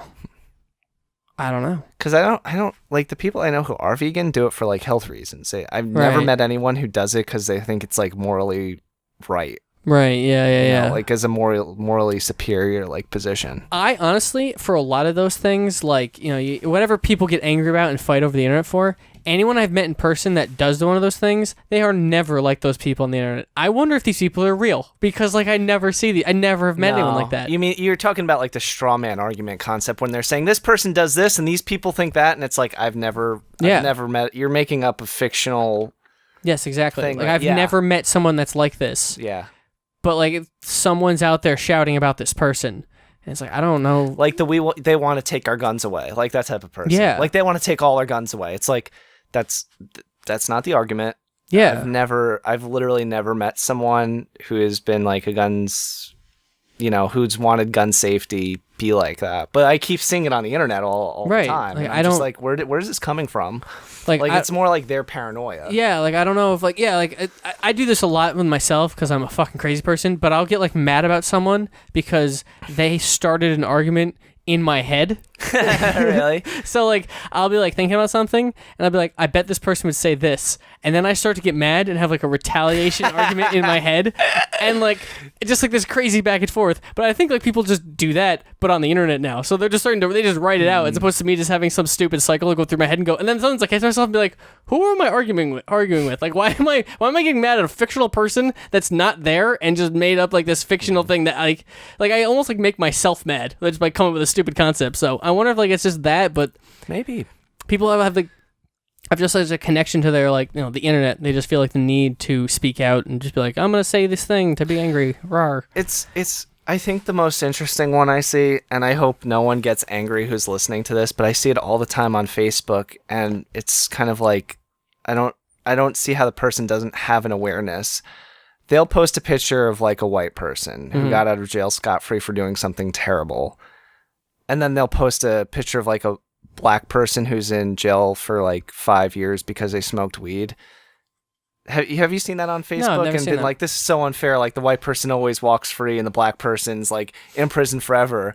And I'm just looking at it and I'm always like, do they not know how like anecdotal that is? They're taking like one case by case I guess comparing it to like generalized like white people get off scot-free, black people are in jail forever. I mean, it is kind of a real issue, but like looking at it that way, I think is kind of like. I think the argument is more like the severity of crimes, where it's like this guy just smoked weed and is in jail, but the affluenza killer just got off. That's what I saw, Like but something they like made it that. a racial thing. Okay. I don't know. I think there's a lot of injustice there, definitely, but when I see that, it kind of just, I don't know. It kind of makes the argument seem a little silly to me. I can see that. I guess. But I could get why, like, well, why does this happen and why does that happen? Yeah. Because it definitely the fact that some of these people get off like the affluenza guy, it's like the fact that even worked. That argument is like, what the fuck? But I don't think it should be compared to the injustice of being put away in jail for like 5 years for marijuana, though. I think those are two separate arguments, I guess. I don't know. I think I would say that they are, in terms of like the judicial system, where it's like, this guy did something where he killed 3 people, and then the argument was he was too rich growing up and was never taught consequences, and then this guy just... Was that really the argument? That's what the affluenza killer got in trouble for. He killed... No, was that his defense? Yes. That he grew up rich and didn't know killed that was a bad thing? 3 or 4 people while like fucking crazy drunk, just drove away, went home, got arrested. The court, his defense was he grew up rich and doesn't understand consequences. Well, okay, that's really bad. Why did the judge let him off? I don't know. I have no idea. That's why I think I'm kind of on the side of this person posting something on Facebook, because what the fuck is happening? I'm just saying, like, I don't know if you could get my point. I don't think there should be a side-by-side comparison. I think you should be angry at both issues, but I don't think connected, like, there's a point. It just seems like you're trying to turn it into like this racial narrative. Are you saying that like they're just getting angry at one side and not both? Because I'm angry at both sides in this situation, where it's like this guy shouldn't be in jail for 5 years, but this guy should definitely be in jail and should not have gotten off.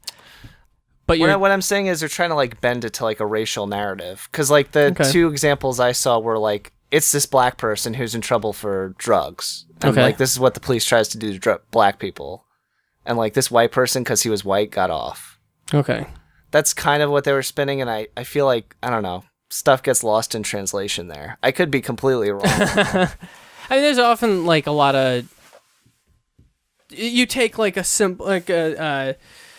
like maybe he was arrested for that one time, but then what was his history and that kind of stuff. So there's definitely like a few more details and things that you might lose somewhere. But people get arrested for stupid stuff like across the board, though. White people too. True, that's true. That's. I guess that's my point. Like, I don't feel like you should cherry pick to kind of fit this like narrative. I guess that seems very anecdotal to me. But there is a point there. I guess it just seems a little bit like loaded. Yeah, I guess that's true. I think the argument should be less about the race and more about the how easy it is to get off with shit if you're rich. I think that's a very good point. Yeah. Like did you end up watching The Jinx at all? The HBO documentary series? No, I've never heard of it. It's about Fred Durst. He is part of the Durst family. They own a bunch of property in New York City, like skyscrapers and stuff. So they're fucking crazy rich. Was he a rapper or something? Fred No, Durst? oh, it's Fred Durst. Maybe it's not Fred. Fred Durst is the guy from. Wait, am I saying his name right?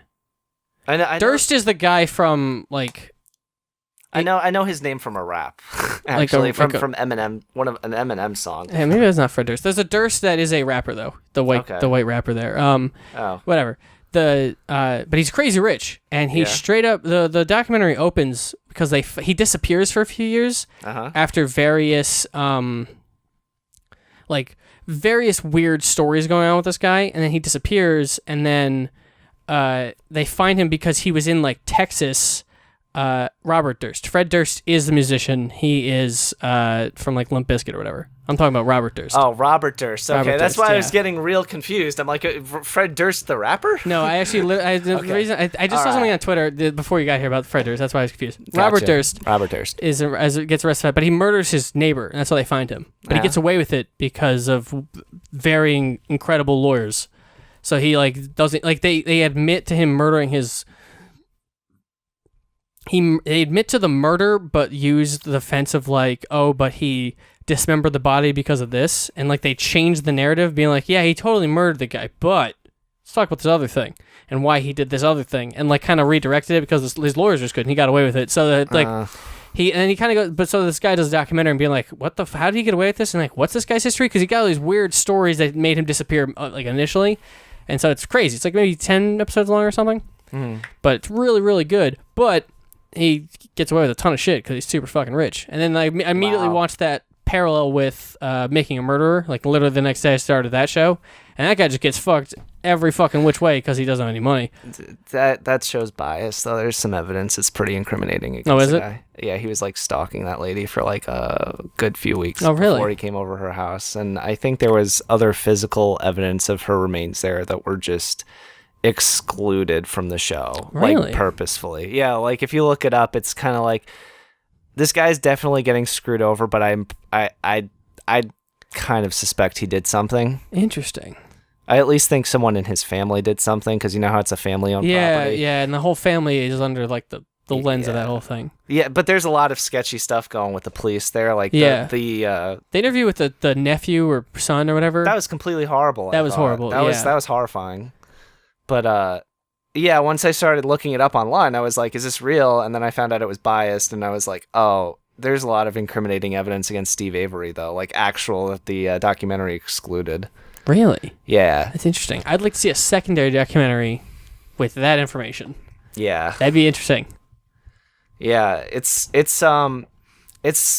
very little evidence, but it's enough where it's kind of like, for me, if I was sitting on the jury, I'd be like, I kind of think he did it. Like the fact that he was stalking this girl for like I think a week or two before she came over to photograph his car. Oh, weird. I forget what the other thing was. Shit, but I remember reading it and I was like, oh, that's I don't know, that's pretty incriminating. I remember hearing that there may have been like some kind of blood or sweat or something in the car. That was it. I think. Okay. There was her sweat was all over the trunk of his car or something, and they didn't talk about it in the documentary. Interesting. Yeah. That's weird. They just excluded it. That is weird. Yeah, and after I saw that, I was like, oh, was that kind of like? I wouldn't call it propaganda because I think the police definitely did something wrong. They definitely fucked something up. Yeah. Watching that documentary, I was like, these police guys are scumbags. But, yeah, and like the district attorney like trying to like sell him out and stuff. Oh, that guy was awful. That guy was a lunatic. Yes, there was like a lot of real fucked up shit where it's like, yeah, it seems really strange. It's just one of those things that's hard because then you hear that and you're like, oh, Stephen Avery might be that much of a dirtbag though. Like he might, right. I think he might have done that. I would love to see a documentary of that, like maybe in like 10 years they do it again from like a more neutral position, where it's like, hey, this guy's a dick, but holy shit, is this fucking other like is the entire like infrastructure of this town a fucking piece of shit? Like, yeah, like that would be interesting. Yo, have you ever seen The Staircase? No, I haven't heard of it. It's like a Sundance thing. I think you buy it on Amazon. Similar idea. Wealthy guy. He's like a writer, I think. It's not really the purpose, I guess. He just hanging out with his wife one day. Like, you know, she goes to bed, And then she's just dead at the base of the stairs, tons of blood everywhere. He calls the cops. He's like, "Oh my God, my wife fell on the stairs. Help me!" Blah blah blah. Yeah. And the police show up. They see the crime scene, like, this is a fucking murder.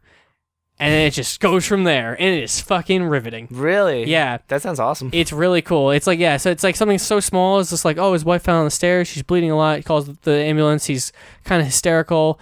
But as soon as the cops come, they're like, the fucking blood is dry, and like, there's like some weird other shit going on. Like, this is what a murder scene looks like. Oh, and they immediately, like, within seconds, are like, they got tape up and they're like they're arresting people, and like, it's real intense. Huh. And like, I want to say it's like 10 parts, but then like they reopened the case twice since then. It was like in 2010, 11, something like that, when the original documentary happened, maybe 13. Mm-hmm. But there's like been 2 episodes added to that, which I haven't seen yet, where like they brought it back, because like, it's just crazy. The whole thing is so good, and like there's some arguments that like the prosecution uses that like would never fly today, and it's just like, wow, this is crazy. Like, this is only a few years ago, but like, just nuts. It's really, really good. Weird. I'd recommend that one. It's really hard to find though. Like, you have to find it on like Amazon if you want to get it like legally, or just brace the 7 Cs. I like reading about like unresolved homicide mysteries like that, but I wanted to tell you this before, I just forgot to. I read the dumbest conspiracy theory I've ever read. That's like pretty accepted among conspiracy theorists, Really? and I don't know why. It's about the JFK assassination. Okay. Apparently, like, one of the more popular conspiracy theories is his head just spontaneously exploded and that no one shot him. What? And yeah, dude, that was my reaction. I just slammed my hands down at my desk. I'm like, did I just read that? Do people believe that fucking happened? See, like, I've heard one where whatever the name of the guy who killed them is, he was trying to kill the guy, like another guy that was like part of the posse that he was driving with. Oh, really? Yeah, like that guy and him had beef, but then he just missed the shot and ended up killing the president. And so he was feeling like that's what I had heard, and I was like, that's a conspiracy theory I might be able to get behind. It still sounds very far-fetched. Oh, it does. To me, sure it sounds does. pretty far-fetched. It sounds just as far-fetched as the guy in the grassy knoll, but like, fuck it. If you're like, you have to tell me what happened, I'd be like, all right, sure, maybe that one's more likely. But like, that's insane. A guy's head exploding? I'd believe that the comedian from Watchmen actually killed JFK. Yeah. Like, if someone told me that compared to that, like, that's, and, you know, there are people like, well, you know, if you don't see a bullet, like, in the photos or, like, the video, it's like, come on, dude. Like, Wow. you really believe that? People are really grasping at straws to solve this Yeah, fucking thing. it's- Wasn't all the information supposed to be revealed? Like this year, last year, something like that? Oh, yeah, Trump said he'd do that. Trump said a lot of things. He sure did. He's Sure did. Jesus, man. That's so stupid. Oh my god. Like, do you care about Infowars at all? Do you know anyone who watches that seriously? No, because the guy talks about, like, Obama going to a pizza place to rape kids. Right, like, but You know, like, he's insane. The guy is clinically insane. He's talking about Pizzagate, and like, but he gets millions of views. it's Like, I it think, can't be everyone watching, ironically, but like, well, it's because Is he does really serious stuff amidst doing a ton of ridiculous stuff, like infiltrating cults, and people watch that and they say this guy knows his shit.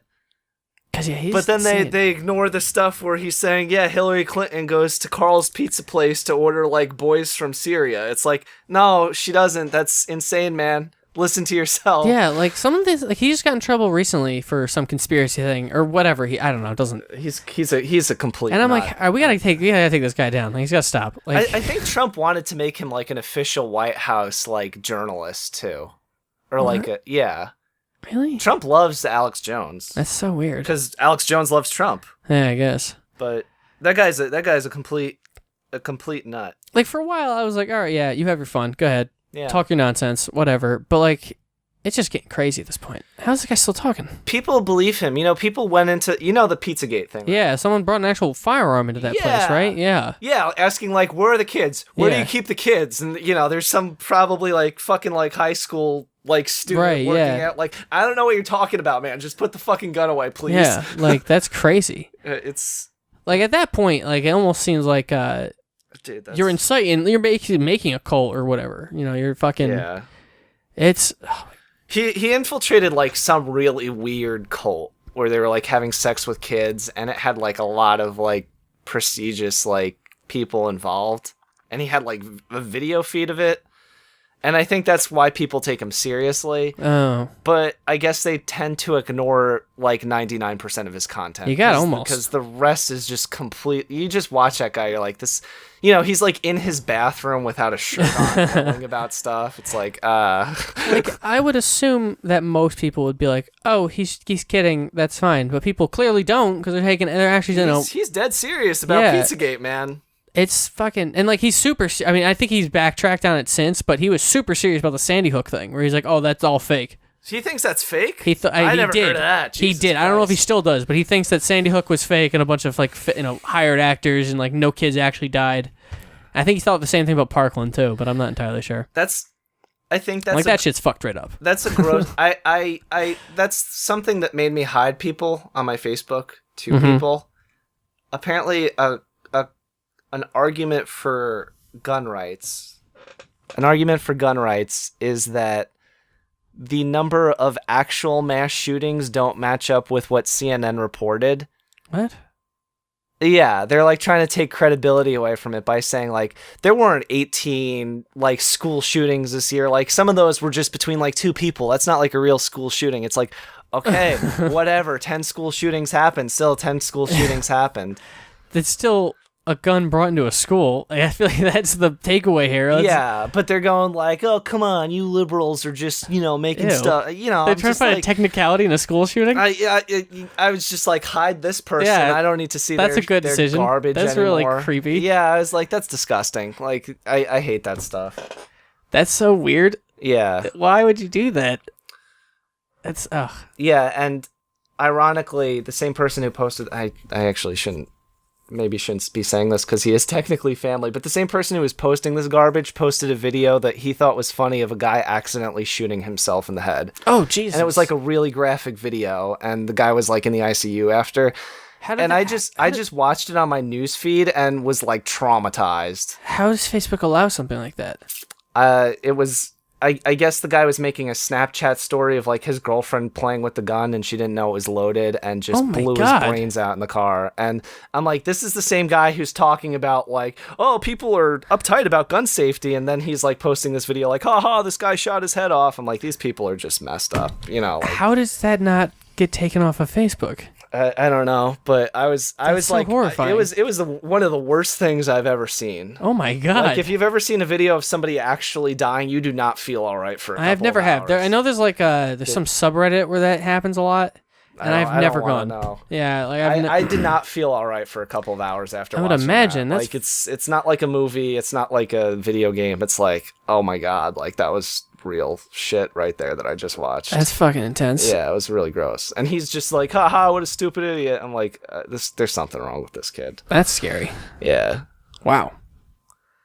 That's nuts. Yeah. That's weird too. That you'd be like, oh well, gun safety. You gotta like, why would you care so much? It's like, but this over here. He posted another thing of like people smoking weed, and the caption said, "And people say guns are the problem."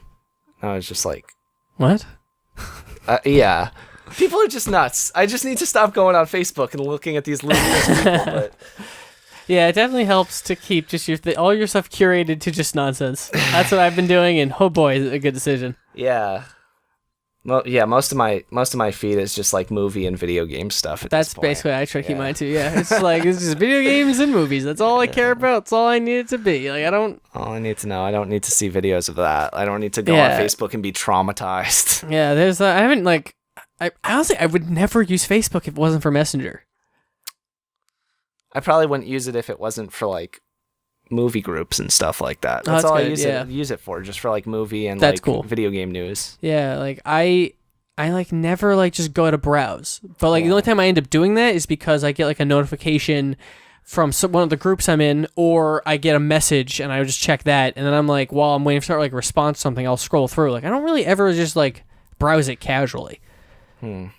Which it's not always terrible because I have it kind of curated, but yeah, The ones I kind of browse like Twitter casually. I just got Instagram, so I've been browsing that kind of casually. And that's interesting because that I really have curated hard. Where it's just like here's video games, anime, and Power Rangers, and that's all it is. Yeah, really? Yeah. I just post pictures of like my art on Instagram. That's all cool. I do. Yeah, your one thing is looks really good. It's looking real good. Thank you. So you've been painting? I love painting. Yeah, That's sick. I've never painted. it's like a lot easier than you think it is. Is it? Yeah. That's pretty cool. Because I've been doing charcoal for a while, and that's like Charcoal's tough. it feels really precise, Mm-hmm. and I It's was like, mildly lenient because it's more like carving.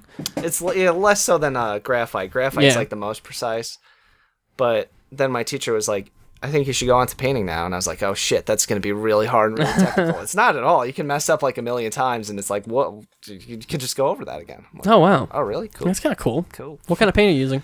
Oil. Oh wow, Yeah. that's cool. I don't really know the others that well. I've never used like acrylic or watercolor, but he was like, I do oil painting, so get oil, and I love it. That's cool. What do you need for the oil paintings? All you really need are good brushes, some oil paints, some terpenoid. Mm-hmm. That's it. Which is just turpentine. Yeah, like yeah. a turpentine substitute. Nice. You don't really need anything that fancy. Some of them are like super expensive though, so you have to be careful if you get them at Michael's. And Yeah, I've seen that. Funny thing I saw about Michael's, like they have a coupon where you get 40% off any item, Mm-hmm. which is really good if you get paints because you Yeah, can yeah, for, right. like mad cheap. That is pretty sick, Like some real actually. good ones. Yeah, so. paint is way expensive. Yeah, if you go to an actual like artist's paint store though, it's like they sell stuff for really overpriced there. So I just go to Michael's. Oh really? Yeah, I guess that makes sense because you think it's the specialized thing or whatever. But yeah. I've only really used acrylic. I tried using that once and it did not go well. I don't know. I had a hard time with acrylic. Yeah, it's weird. It's kind of like playing with plastic. That's why I didn't like it. Like oil, you could just like mix it around and put wet on wet, and That's kind of interesting. blends together really well. Yeah, wet on wet does not really good for acrylic. No, it's not. It kind of reminded me of a coloring book when I did acrylic. Yeah, kind of like that. Yeah. I didn't. It wasn't my thing. Yeah, I only have acrylic brushes, so anytime I've ever done like small painting things, I've only done with that. But I've only really painted for like mixed media, like classes and stuff I've had to do, where like paint was just part of the thing I needed to put together. You know, it's not like it was never the focus of it, but it definitely sounds cool. Oil sounds cool. It sounds intense. When you're like, oh, I'm an oil painter, I'm like, oh boy, look at this fancy man. That's what I thought. I thought like this is gonna be really hard, and then I was like, this is like easier than drawing though. That's so interesting. Yeah. That's so interesting. You should totally like take a class if it interests you, because I bet Right. you'd have the same thing. You'd be like, "This is gonna be so hard. I don't know what to do." And It then sounds so scary. You start doing it, and it's like, "Oh, this is actually like not bad." Like you walking in here being like, I'm an oil painter. I'm like, this guy's a serious fucking artist.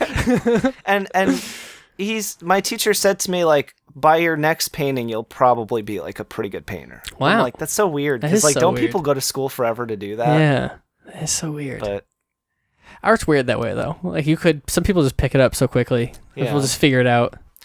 I noticed though the people in his class, because he has a bunch of people in his class, and there's one person who says she doesn't know art, and I think she just likes putting herself in that hole.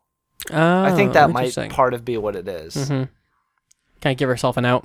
Yeah, because like he talks about that after. He's like frustrated with her. He's like, well, it doesn't seem like she actually wants to get any better, because I keep trying to help her out, and she just kind of always acts defeated. Interesting. So I don't know if like that kind of hinders progress for some people. Probably. I mean, it's definitely, if you're going to get hung up on it, you're not going to let yourself break that barrier. Yeah. So I guess that makes sense. How long has she been doing it, though? Like a year and a half, I think. Oh, okay. So that's Yeah. that's a little long. Interesting. Huh. Yeah, I don't know. Art's cool, though. I love like it. reading up on like comic book artists and stuff. Like I follow a couple of them on like Twitter and stuff. Yeah. See them just post something random, like, oh, it's sick. I'm reading Spawn right now. Dude, Todd McFarlane's art is just... It's super cool. I love looking at it. Yeah, it's super cool. Sometimes some of the early Spawns, you're like, I don't know what the fuck's happening here, but I'm a big fan. Yeah. Yeah, I noticed that. I was like, I don't think the writing's very good because I don't know what's going on, but my God, it's awesome. Yeah, I watched the HBO show. Fucking who the hell knows what's going on in that? What the fuck? There's just like all of a sudden like there's so much of it wasted with flashback, and then like they're just like, oh no, a thing happened. It's like what? And like Yeah. the budget is seemingly really small because so much of it is just blacks. Like there's a couple times where like Spawn is talking, you just see the green eyes, and that's all that's on the screen because they don't have to animate anything if he's in the shadow. Like Spawn's just gonna hang out in the shadow over It looks here. awesome. It looks so cool. It's really cool. It looks so cool though. Like it's so interesting how you can take nothing and make it awesome. Yeah.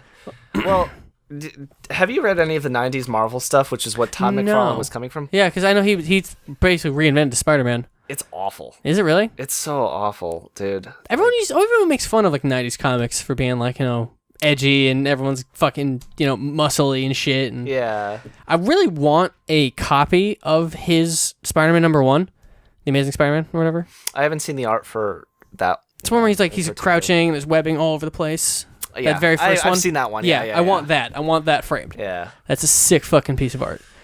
I don't even care about Spider-Man that much, but that's a sick piece of art. He was really good at that, but Spider-Man was awful in the 90s, dude. If you've ever read like 90s Spider-Man, you're just like, what am I reading right now?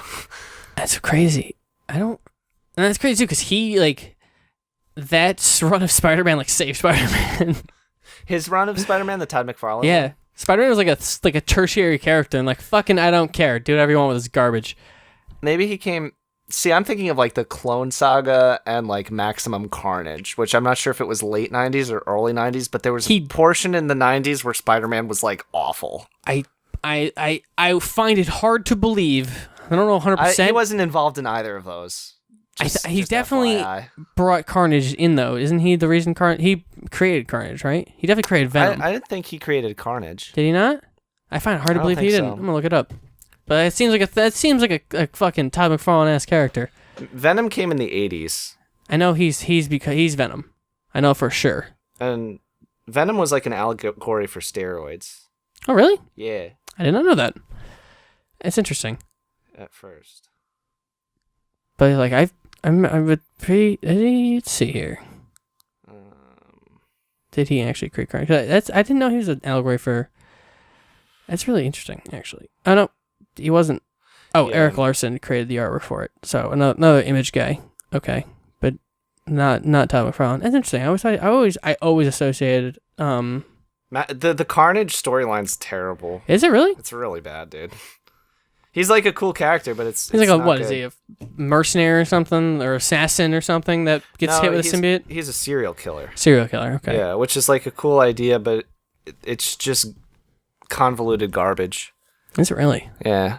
All I can remember him is from some of the games. I'm like, oh, Carnage is cool because he was he's far more feral than Venom, and he's just kind of this weird, mysterious, animal, almost like a fucking a licker from Resident Evil, just this feral monster running around. Have you read Ultimate Spider-Man? Which one's that?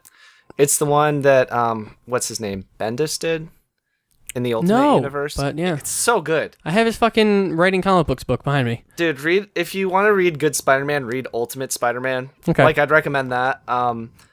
Carnage and that's really cool. Okay. And it's a shame because I didn't think Venom was cool in Ultimate Spider-Man. I think Carnage is awesome in Ultimate Spider-Man. I think they did a switch, and in that, if I remember correctly, he doesn't have a host. He's just the symbiote. Oh, the symbiote is sentient? He's fused with Peter Parker's blood or something. Oh, that's kind of a cool idea. And is this monstrous version of Spider-Man that's just killing everyone. That's kind of cool because that's what he looks like. Yeah. So that makes sense. Yeah, it's super cool. That is a super cool idea.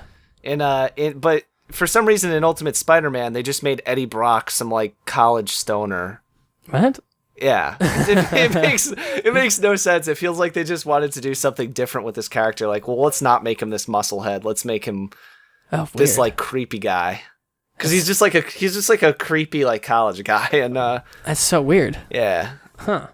I want to read more classic hero stuff because I was weird and only grew up on Spawn comics. I've never read Spawn comics growing up. I had the figures though. McFarlane Toys dope, dude. Yeah, they were really cool. I got the one behind you.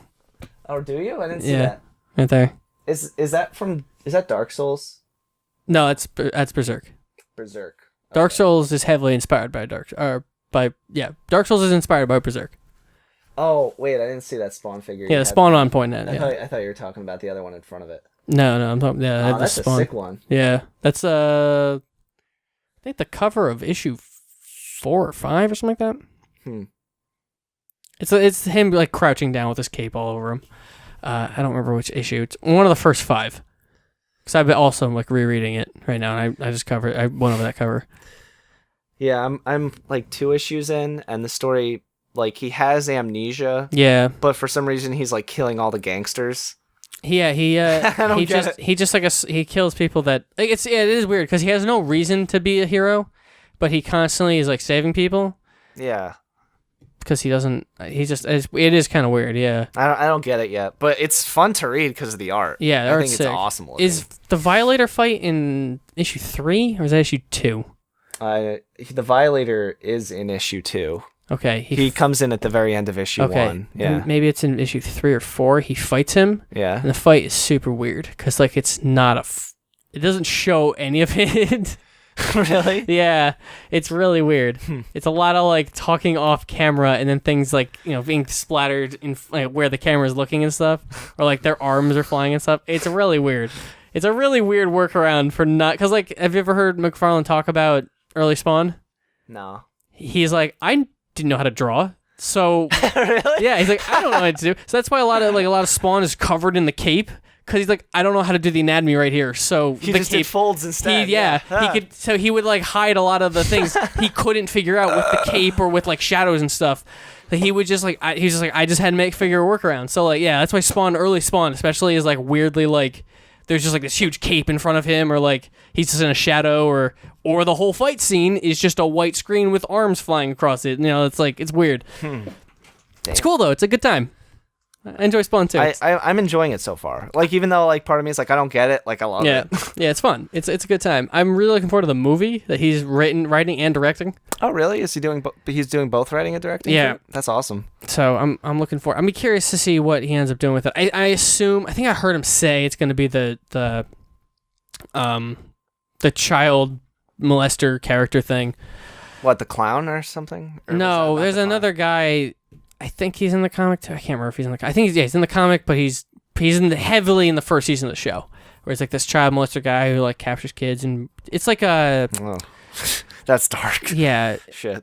He has like an ice cream truck and he captures kids or something. Yeah, it's something like that. But I think that's what he said it was going to be about. And then Spawn fucks that guy up because he's Spawn. He just murders people. It's dope. The humor in it's really dark too. Yeah. I mean, it's very much the 90s where you're like, oh.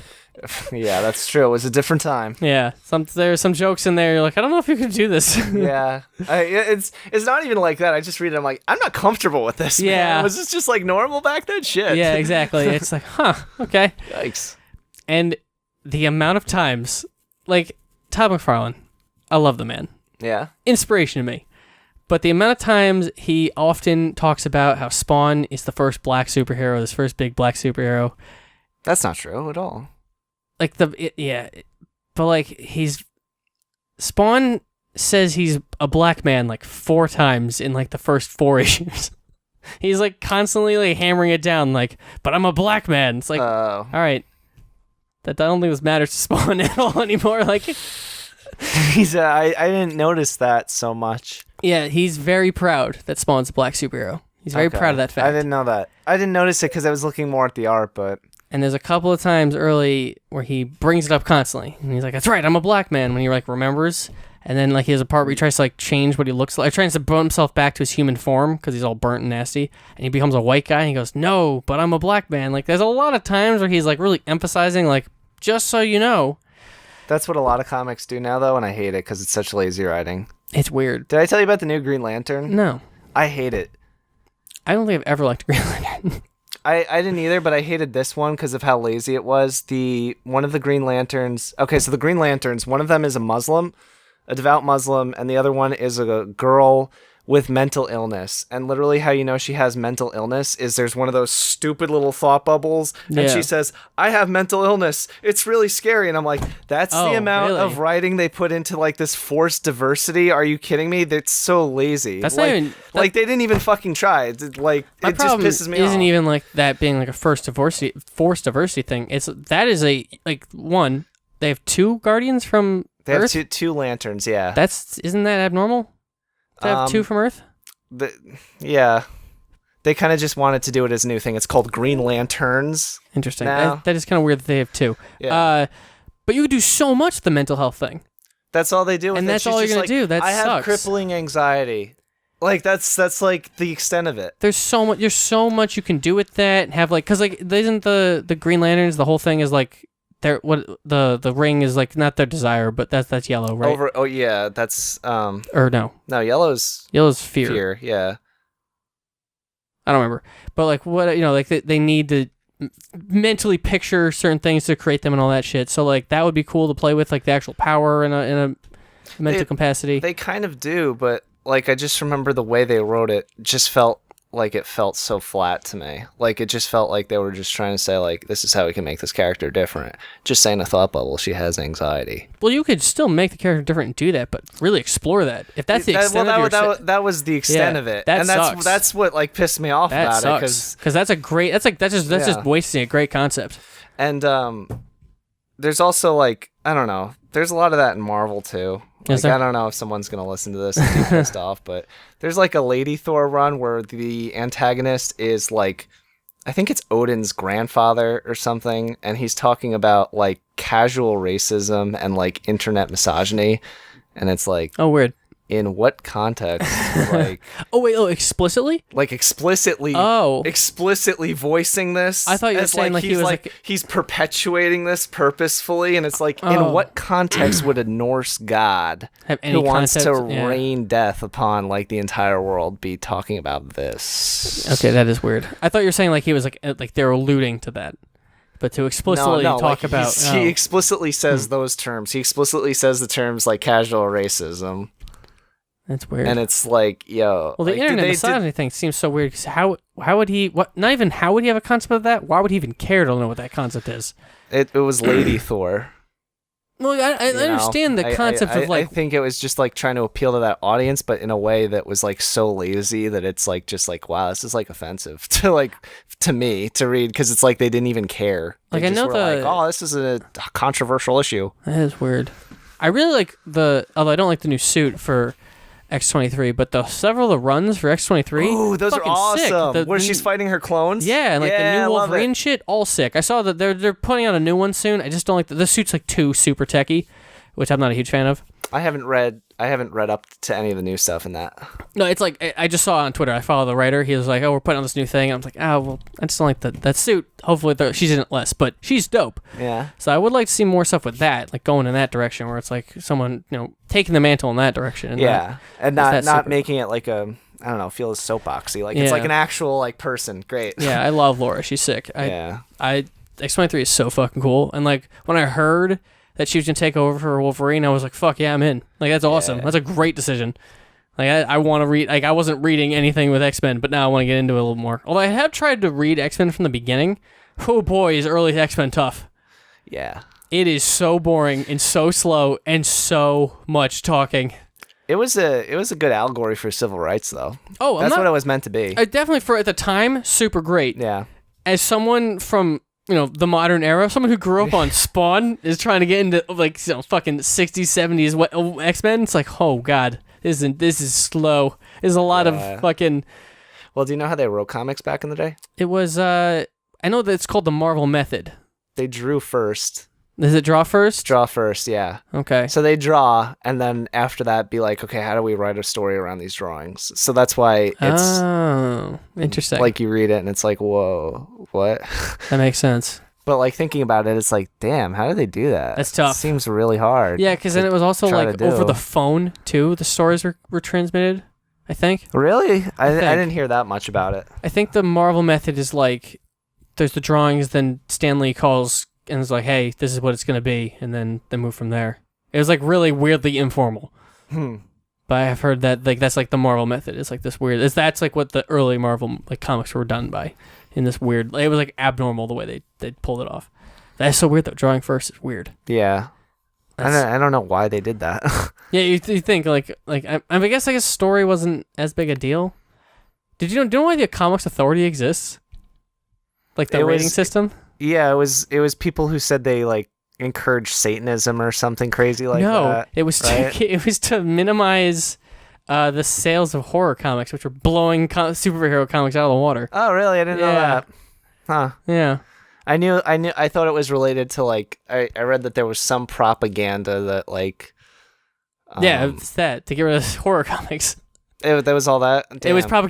propaganda to make horror comics less like profitable, so superhero comics would take off. Do you ever hear that about the war against drugs? No, wait, what's that? It's the same concept. It was all propaganda to get rid of Vietnam protesters. Oh, actually, no, I have heard that. Yeah. Yeah, you're right. I And have like heard that. explicitly said by Richard Nixon in like phone conversations that were like recorded, and like you listen to them and you're like, holy shit, like this whole thing that like our government has funded right, for 'cause it was, like- decades is just because of that. Right, it was to get rid of hippies by like making weed illegal and stuff like that. Yeah, I have heard some stuff Yeah. about that. That's crazy. That's so nuts. Yeah. That's like by just doing a couple of small things, and like no one like the weird thing too is like no one questions it. Like No. when you're growing up, you're like, oh, that's just how things are. This is just tradition. Drugs be bad. Yeah. That's so weird. Just because like someone from way before you were born, you're like, oh, okay.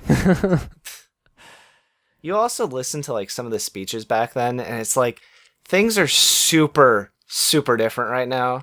Mm-hmm. Because I forget who it was. I think it was Ronald Reagan or Richard Nixon was giving a speech and talking about San Francisco, and literally said in the speech, they're all faggots there anyway. And I was like, Whoa. what the like, can you imagine if a politician my said God. that today? Like out in public? Like they'd be crucified. And I was like, different time indeed. Yeah. Damn. But what's crazy though is like Trump's over here saying shithole countries and like grab her by the pussy, and then fucking the news can start to say that.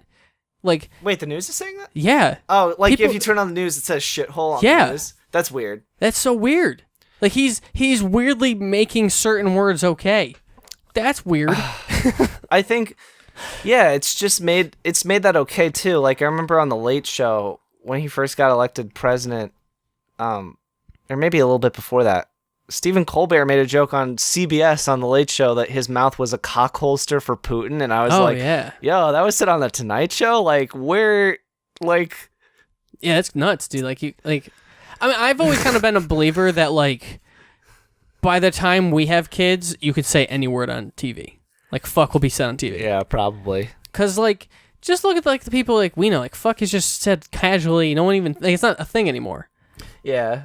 Cause like I was talking to my dad once, and like I was like trying to work my like the vacuum, and like I couldn't figure out how to like pull the cord back in. He goes, "What are you doing? What are you doing? Any help?" "No, I'm trying to figure out how to fucking put this in here." He goes, "Oh my," he got like offended. I said that. I'm like, "Oh no, I'm just like that just slipped." I got time like thinking about it. Like it's just how we. It's like oh, it's fine. I hear it all the time. All the Wherever time. I go, I hear the F-bomb dropped. Yeah, so like I just think by the time like we have kids, it's just gonna be so like not a serious thing at all. It's just like a weird filler word. It's just not gonna matter. It's not. No one's gonna. It's not like a thing of anger or anything. That people just say it. They fucking say it. they sure do fucking say it, don't they? But yeah, like it just. I just kind of believe. But like I'm seeing it happen so much faster now because like all of a sudden, shithole is being said on the news. You're like, oh my god. That's weird. I guess you're quoting him, sure, but like Yeah. there's no censorship here at all. But like, and it's weird too, because like Reagan's over there saying nonsense like that. But if Trump did that, crucified. Yeah. But if Reagan said shithole, he would be like murdered. Like, yeah, it's, that's why like I go like I think we're living in slightly better times because Mhm. like seeing stuff like that and that being like okay, like I was like whoa, no, dude, I totally agree. like holy crap, dude. Yeah, yeah, I definitely think this is definitely the best time to be alive. Yeah, no, totally. Like there's a lot wrong, but it's better than 1980s. Oh my god. Yeah. Oh yeah, it's better than most. Yeah. Yeah. The people in my art class say that too because one of the people there was like, I wish it was like the 60s again, and all of them are old. And like all of them unanimously said, no, we don't. Was it a young person that said that? No. Oh, okay. No, it was just another person in the class. She's kind of like, nobody really likes her, and she's kind of messed up. So, No. Yeah, I don't think I would if I could, I would love to travel back in time just to see what those eras are like. And like, oh, I'll just live a year in the 60s. I'll live a year in the 70s just to get an idea. But like, yeah, I would never want it to be like that ever again. yeah, no. Like I'm watching, I watched half of it and then was like, I'm gonna go to bed. Wild Wild Country, the documentary on Netflix about the cult that just sprung up in Oregon and like started taking over like the city that they're in, like the county. Was that the whole park ranger or the park? No, this is from the 60s. Oh, this is from the 60s? Okay. Yeah. But like this just happened and like people were just like they have a couple people like in the like were in the cult that they're like interviewing, and it's like I guess you just had nothing else going on. Like there's nothing to question. No one was like no one would proposition the question of being like, oh yeah, this like why am I following this guy just blindly? Like it's weird. They all like wore like the same outfits and stuff. Like I'm barely in like scratching the surface on this documentary. It's like a 6 hour long episode series, but like so it's like a 6 hour movie, but like I'm like a half hour in and I'm already uncomfortable. Like what is happening? Why are you people doing this? But like it was the 60s, no one knew. You want to hear something interesting about cults? Yeah, sure. I like reading about them because they freak me out. They sure do. They're sure fucking weird. And there was one that really shocked me, actually right in Clifton Park. The new one. The sex cult with the girl from Smallville who's doing fucking human trafficking. I say new one, but yeah, it's been going forever. Yeah. Yeah, but it's new that it's human trafficking. Yeah. They just found out trafficking sex slaves. It's like, yo. Yeah, because I was sitting in my office at work and I saw on the news like cult leader arrested in Clifton Park or Conley, wherever it is. Yeah. And I was like, what? We have a cult up here? That's so weird. You sure do. And then stuff car coming out. I'm like, oh, this isn't a fun cult. Oh no. Oh no. This is a bad thing. They're not singing folk songs out in the park. No, they're doing. Yeah, he got arrested in like Mexico or something. From like because you're like fleeing the government. Jesus, man. Fuck yeah, and she's like crazy, like obsessed with him, and she was like a major recruiter, I think. Yeah. It's fucking crazy. She's getting arrested too. Is she? Yeah. It's probably for the best. Yeah, no, definitely. Cults just don't make sense to me. They terrify me because I've seen that sort of like mob mentality before, and it just scares me. It's really weird how people get manipulated and like angry if you question them, sort of. Dude, it's like so weird how like it's not even full manipulation because it's like almost kind of on them, where like they're looking for someone, so they just like instead of like they just kind of put like 100% into this way of solving a problem or something. It's so weird. Like watching this documentary again, I'm only a half hour into this thing, but they're building up to like this messiah figure, the guy who kind of like was the figure behind this thing, and like there's this woman talking, she's like, and like just seeing him, I just like started breaking down. Like I could not believe I was in his presence. Like you've never met this man, you didn't know he existed 10 seconds ago, but because he hasn't even spoken to you yet. But everyone's kind of building him up in like this way. You're just like, oh, he's gonna solve the problem. Like, is this how like Christianity started? Like, this is so weird. Like, it's just it's probably that sort of stuff is. I haven't seen that documentary. It's real new. But I thought the same thing during watching this documentary about Jim Carrey. Oh, really? I haven't seen that. The Andy Kaufman one. You know how he did the method acting thing? There was this whole scene where Andy Kaufman's family came there and were like hugging Jim Carrey, like method acting as Andy Kaufman, telling him like, it's our son that's come back from the dead. And the whole thing felt like really kind of off to me. That's so weird. Why would they agree to that? Well, they were like into it. That's what I'm saying. They were like, that's so weird. It was just like their sadness and like Jim Carrey playing a part. It kind of made me think Jim Carrey was a bad guy. It seemed almost exploitative. Yeah, that's very much a vibe I got from watching that movie. That Jim Carrey's kind of an asshole. That's my opinion of him now after watching that movie. I know people say like he's supposed to be this great method actor, and when I saw that, I was like, he's like exploiting these people's tragedy to like. It was gross, but. I don't know. When you said that, it just reminded me of that sort of thinking, like people really emotionally investing 100% in something that's just like, that's so creepy. Yeah, if you watch it, it's actually a really kind of sad documentary. Like the whole vibe I got from it was like, whoa, Jim Carrey has some like pretty heavy duty mental issues. I don't know if that's the vibe that everyone else got from it, but I've been avoiding it because I haven't seen Man on the Moon. I want to get that. I just want to get the context because I barely know who Andy Kaufman is. Yeah. Like I know he's a person, like, weird, did weird like stunt acting things and was like in wrestling for a bit, but like I barely have a concept of who he is. Yeah, he's like a subversive sort of guy. Like he just do sort of like the Tim and Eric stuff, but not Okay. as over the top, like more subtle. Okay, because I know basically my introduction to him was when it was like, oh, he's dead, but that just might be a big stunt that he's been Yeah. like. That's kind of the vibe I've been Yeah. getting with him, but like that's about the extent I know him for. Like that's it. Because he'd do stuff like that. Yeah. Like his whole wrestling thing. Do you know like the background of it? It's I just know he was like rivals with the King, and that's about it. Yeah, his whole claim to fame that he was the heavyweight champion of wrestling women, and he'd make these videos of him wrestling women, and they'd be like fake videos of him like beating the crap out of someone. Oh, like wow. just beating their face into the concrete, and it was like all staged, and he's like, yeah. I'm the wrestler champion of women, and they'd have like his camera guy running like, Andy, you're hurting her, and it was all staged. It was like that Tim and Eric sort of stuff, you know what I mean? Interesting. So I think that's why people, when he died, said, like, could this whole thing be staged? Is it just some shitty prank?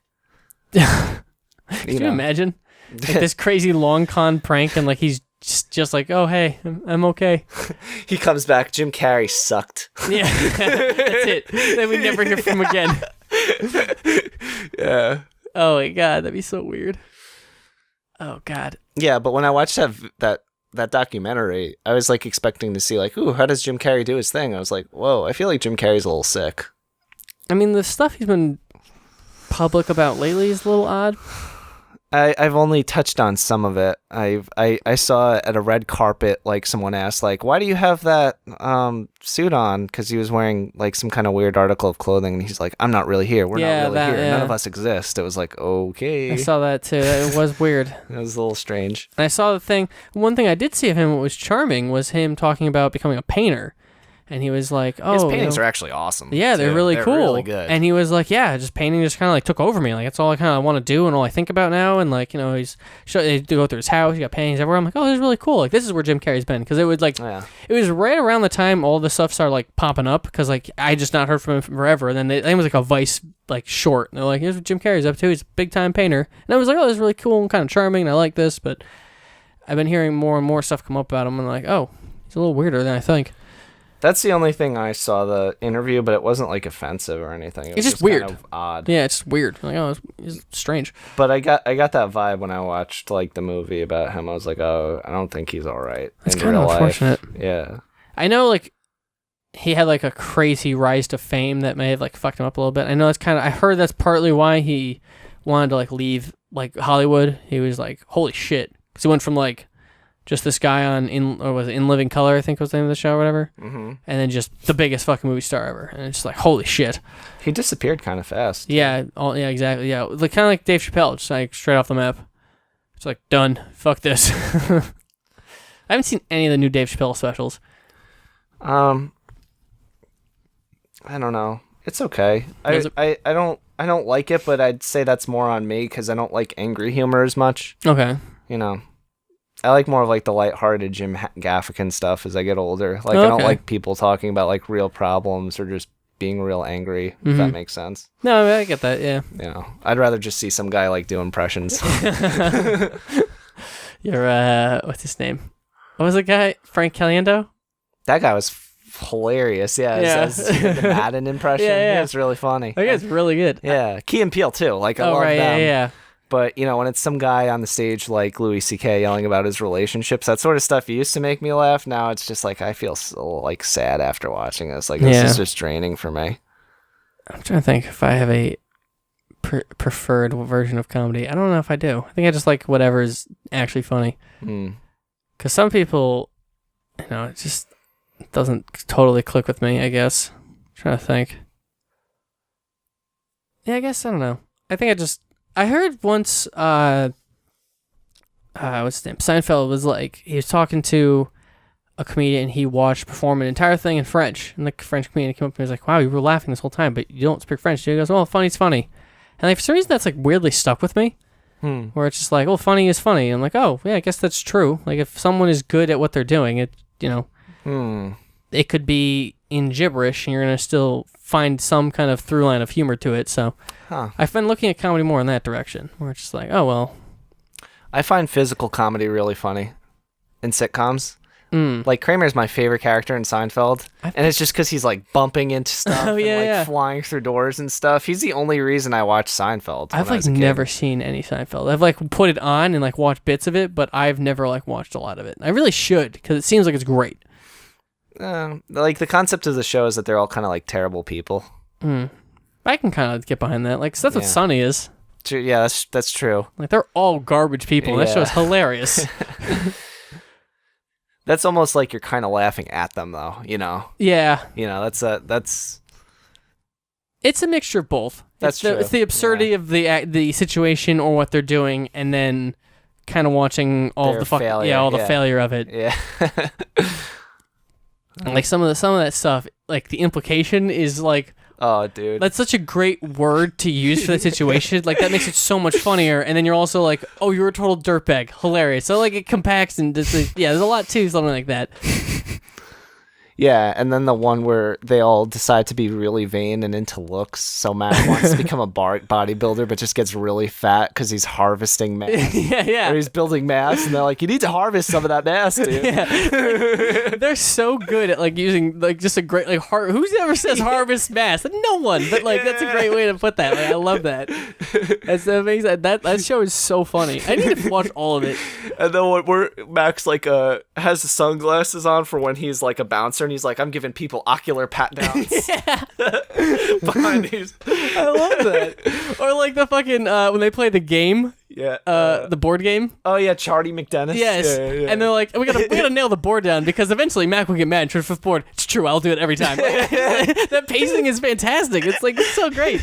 But like the content of that conversation is, oh, our friend's a sore loser and a piece of shit. Yeah, I totally like it's just great. I love that. Some of their delivery is really good and how dry it is. Too. Yeah. Oh, so good. There was one joke in particular. It's not even that funny. It's just the way that it was delivered that like I almost couldn't breathe. They were talking about acting or something, and they were saying like Mac was getting too invested into the role and he wasn't going to tell the difference between reality or something. I think that was a joke. And he's like, well, like Ian McKellen, he plays a wizard in like Lord of the Rings, and you think he's going to say something really serious, and then the next thing out of his mouth is, but when Ian McKellen goes home, does he shoot laser beams into his boyfriend's asshole? And I was like fucking crying at that just because like the way he delivered it was like so serious, like he was going to say like an actual point. I'm like, what? Oh my god. They were really funny.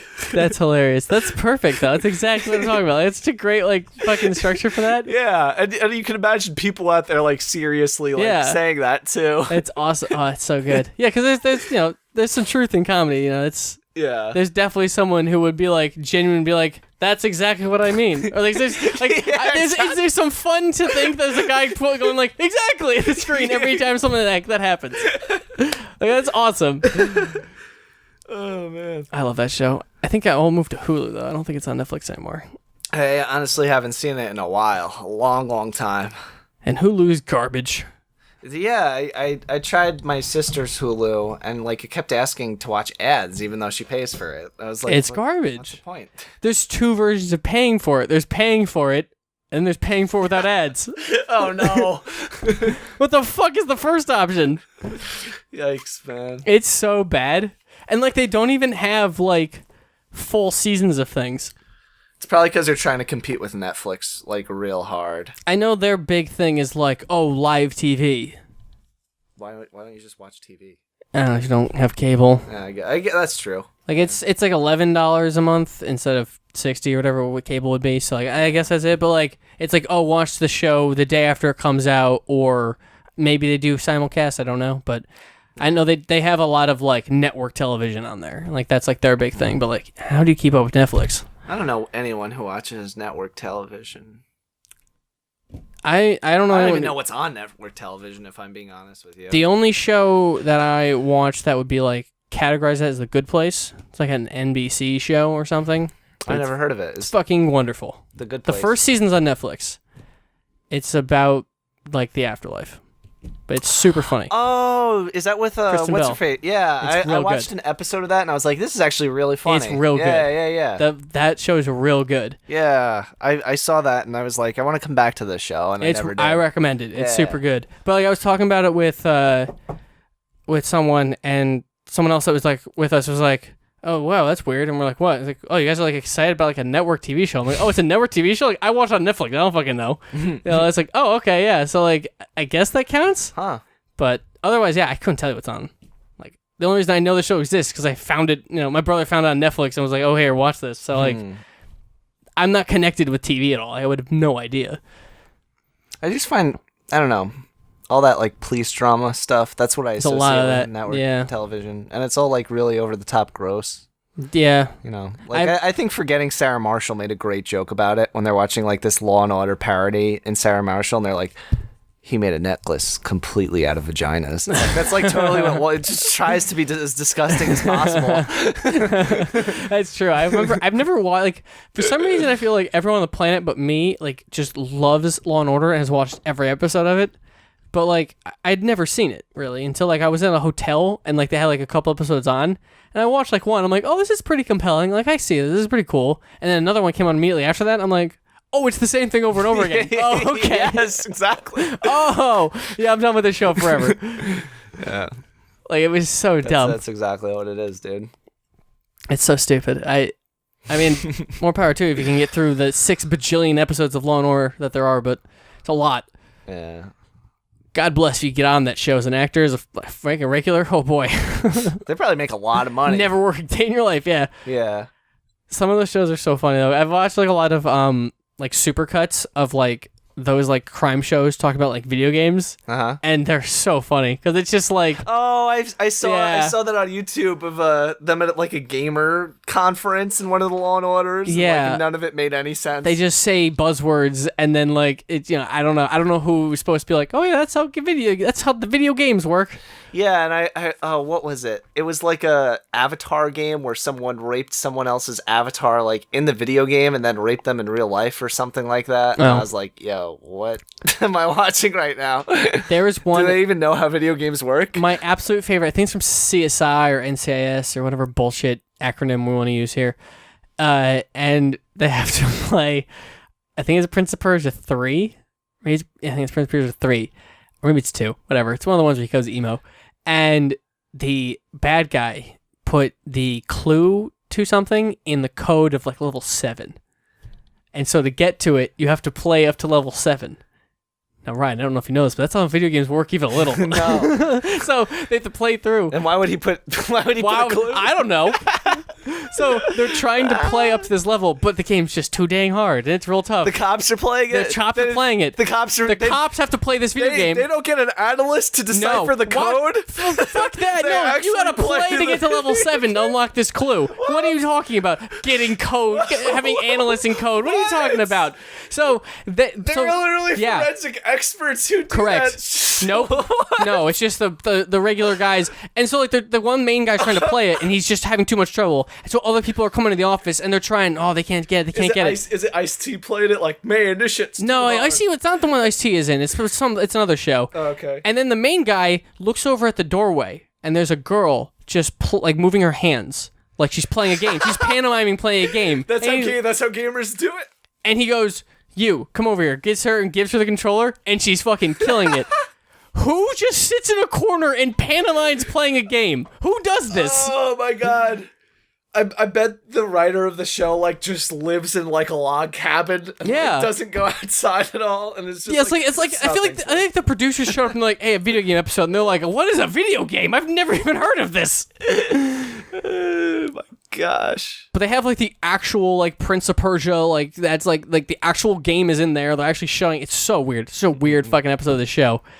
And then there's the one where like the one guy like walks in and he goes, "Oh, is that a 6 quadrant fucking compact processor or something?" And she's like, "Oh yeah, it totally is." And it's like, wait. And then he's like the game like on her monitor. He's like, "Oh, do you play fucking Turbo Max?" He's like, "Yeah, I'm Killer Sister 69." He goes, "Oh my god, you have the highest score in that game." Like just bullshit banter back and forth. Like that one's also fantastic. I don't have no idea what show that one's from though.